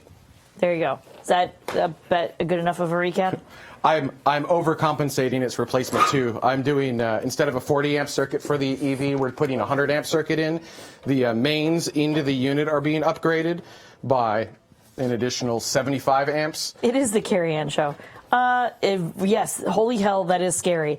Absolutely. So if your car ever stops charging in the middle of the night and you don't understand why, Check on go it. for the love of all things. Please go check on it, just in case. Should your breaker panel also melt to death? Melted to death. All right, I need to move you. Okay, did the breaker have a warranty that covers that damage? Unknown. Yeah, we're going to check into that because it was less than 2 years old, and actually that particular breaker was even less than that. And it was a good breaker, right? This isn't like an off-brand breaker. This is it's an Eaton breaker, and their stuff is generally freaking solid. So we're very surprised that we had this issue, but you know, things happen. No redundancy in the safety circuit. See Soyuz. Yeah, thank you, Richard. Appreciate that. There was also a hole in the bathroom. I don't know. Too soon? Too soon? I at one time prevented something like this for a 100-breaker cabin. The reward was a beach towel. Thanks for keep. Carrie Ann should play 2 roles like Patty Duke. Marty the Martian. That's funny. That makes me laugh. Johnny Spacer's asking, could it be the car's computer? No. According to the guys who were doing the repaneling thing, it just sounds like it could just be an accidental faulty breaker.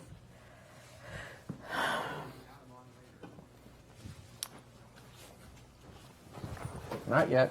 What? I'm not sure where this needs to all go yet. Moon table, moon table, moon table. Okay. What? Nothing. Thank you, Minnesota Nice T-shirt. Yes, that is the correct interpretation. You only hit a 40 amp breaker, asked Everyday Astronaut. No, it was a 50 amp breaker. It was a 40 amp circuit for the car on a 50. Well, it was a 40 amp power supply for the car on a 50 amp breaker. Everyday says he's got a 60 amp, so he can charge at 48. Correct. And that was part of the problem, is that the old Teslas that we had were 32. I brought oh my goodness. The everything one I took a rip out of, so sorry about that. No, that's okay. This looks like blueberry. It's a blueberry. Oh. It's really good. I am totes taking it. Maybe. Do Where are it. they from? I New don't know, York? someplace in. I wish you were from New York. Oh, In New really? York, yeah. My mom Pretty mailed it amazing. from New York. What's that? Somewhere in Hollywood. That's, I think, a raisin or blueberry. I'm not Blueberry. too sure. Does this generally Almost look blueberry, okay? yeah. Hang on, we need the other moon table. But Oh, they said we ordered I like can't pull it apart. like So 100 big. of them at work, and we had a lot left over yesterday. So I was like, I'll grab them. But, so, would you like a bagel, Princess Ben? Oh, also happy birthday for yesterday. Or the day before. I didn't know what day Day it was. before, yeah. Yeah. Which is funny. I was actually looking. Today is Discovery 1.11, which is hilarious because I'm 11.1. Haha. Irony. I That's like so these good. chairs a lot. Right? They don't bounce. I know, they're so good. Way better than last week. I like them a lot. They're cozy. I like the color too. It looks really cool on camera. Right? Like the little pattern and stuff. Mm-hmm. I was really worried. Because it Really? looks a little bit like noise to the camera. Oh. Yeah, so there was a not zero chance by the time it went through compression, it would look like static. Oh no. Yeah, it ended up being But it doesn't, right? Okay. No, it doesn't. All right. Why do you have 3 chairs? Aren't you on science? Oh, you're not on science? Oh. Oh, I thought you were going to do science still. You don't have to. Okay. No, it's these 2. All right. Yay. Wait, are you doing science with me? Oh, No. I mean, Oh, okay, Jade. I I'm was not. Like, wait, yes. Sorry. This is fun. We'll just sit here and eat bagels. Uh-huh. So, Welcome to the Bagel Show. welcome to the bagel show. What? Let me go put these back. Tickle it's stuff. dense, but it's so amazing. The bouncy chairs are back in the green room, basically where they belong. Yeah, those bouncy chairs they were just so we could try because we needed something. Lisa, can you go grab me the pillow? Smokey Dirk, why do you want to see the pillow?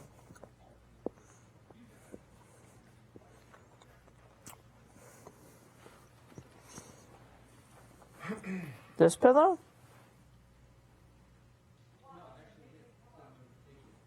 It's not nerd themed. Nope. It's Disney. It's Disnerd themed. It's pretty. Yeah, we like them. No, it's not exactly Simpsons. It's not from The Shining. Everyone's gonna try to. No one's gonna But guess what it's from. I know, but I could see why you would think that. It does have that kind of vibe to it, to a certain extent. Pattern on the chair fabric is familiar. Does it have a space meaning? Chris Radcliffe, no. But I could see how and or why you would say that. And that's actually. Becky, too soon, man. Apu was one of my favorite characters. Oh, I know my mic on. Uh-huh. It has a Ben and Carrie Ann meaning. The side tables are awesome, aren't they? They're so We've cute. got 3 more coming. I don't know. Athena's like Jack Skellington right now. Oh, that was Skellington? Yeah. There's a song in the movie. What's this? What's this? What's this? Oh, Oh, yeah. I yes. love your nails. That's a rock. It used to be in the aquarium, but I think I did some experiments. Oh, okay. And I think that's what was raising the pH. Really? That's cool. If I put this in my stable? water, can I drink it? Well, now it stopped getting any more basic, so.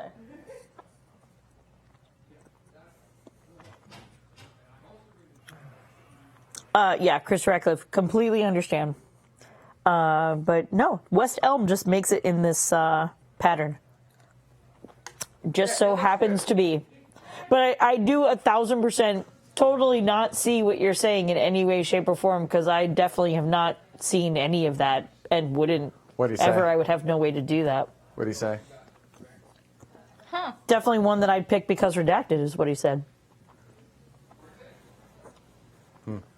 But it looks okay in camera, right, everyone? Like, it doesn't have this weird, it's not vibrating on the screen, or it doesn't look like static. It doesn't look like the pattern is moving. Everyday Astronaut says, like all metal, but somehow still absorbent. He's talking about changing the floor. Mm. We should put down like green carpet and then green screen. It should look like something really cool. I hate every word you just used. So, like, a black shiny floor, unknown. I don't know. It needs to not be this. But yeah, definitely super futuristic would be nice. But not white. Not white. Fabric looks good at 1080p. It's a big number, so it must be better, right? All right, we're gonna. Just saying.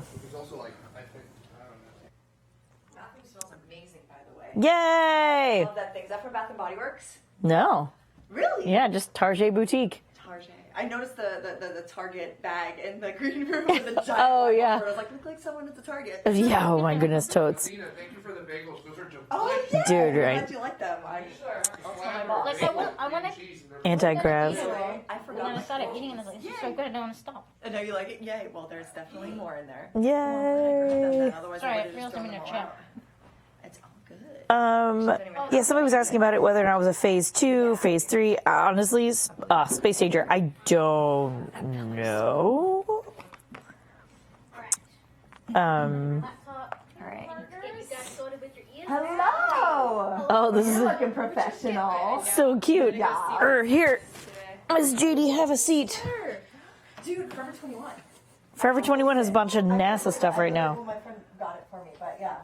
And then I have like a metallic aluminum foil looking jacket, but I didn't wear it because it was like so hot out today. Stupid hot. For anyone that's like in LA, I don't know. Wait, no one can hear me. I just realized. Yeah, for anyone who's in LA, it's stupid hot today.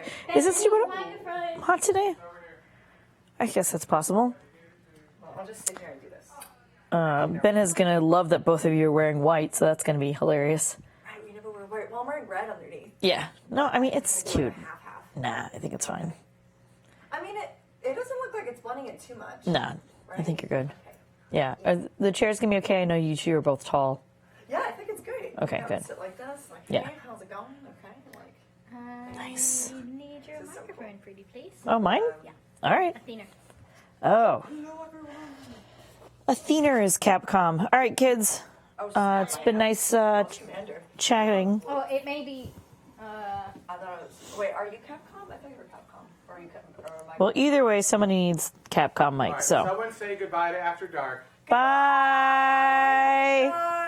Bye. See you.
Oh, We just on. swapped, On. Am I on? Just so you know. Cool Do you know that, beans. Ben? Yeah, okay, yeah, Jade's gonna be Capcom. I'm Capcom. Yeah. I'm Batman. I know, I didn't want to run the show. She's running the show. I'm Capcom. Okay, we're on. So I looked at all of your stuff for the questions. Like the questions. They're really good. You like them? Okay, I'm loving the questions you put in. I was like, this is right up your alley doing like fitness. I didn't even. Yeah, I've actually done intermittent fasting for like a long time, so I'm actually really excited to talk a little bit about that. Because I always wondered how much it varies depending on age and all that other stuff. Yeah, absolutely. So I'm excited for that. Jade, can I get some audio from you? Yeah, hold on 1 second. Let me turn you up really quick. Oh, I'm not connected to the thing. Okie dokie. Hi. Yeah, Hello there. please. Hi. How's it going? How are you? Great. Nice. Hello. Hi. Hey there. Cool, thank you. No problem. Athena?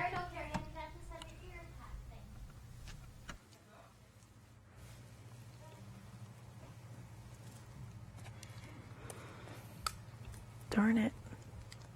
Oh, You need a hand? thank you.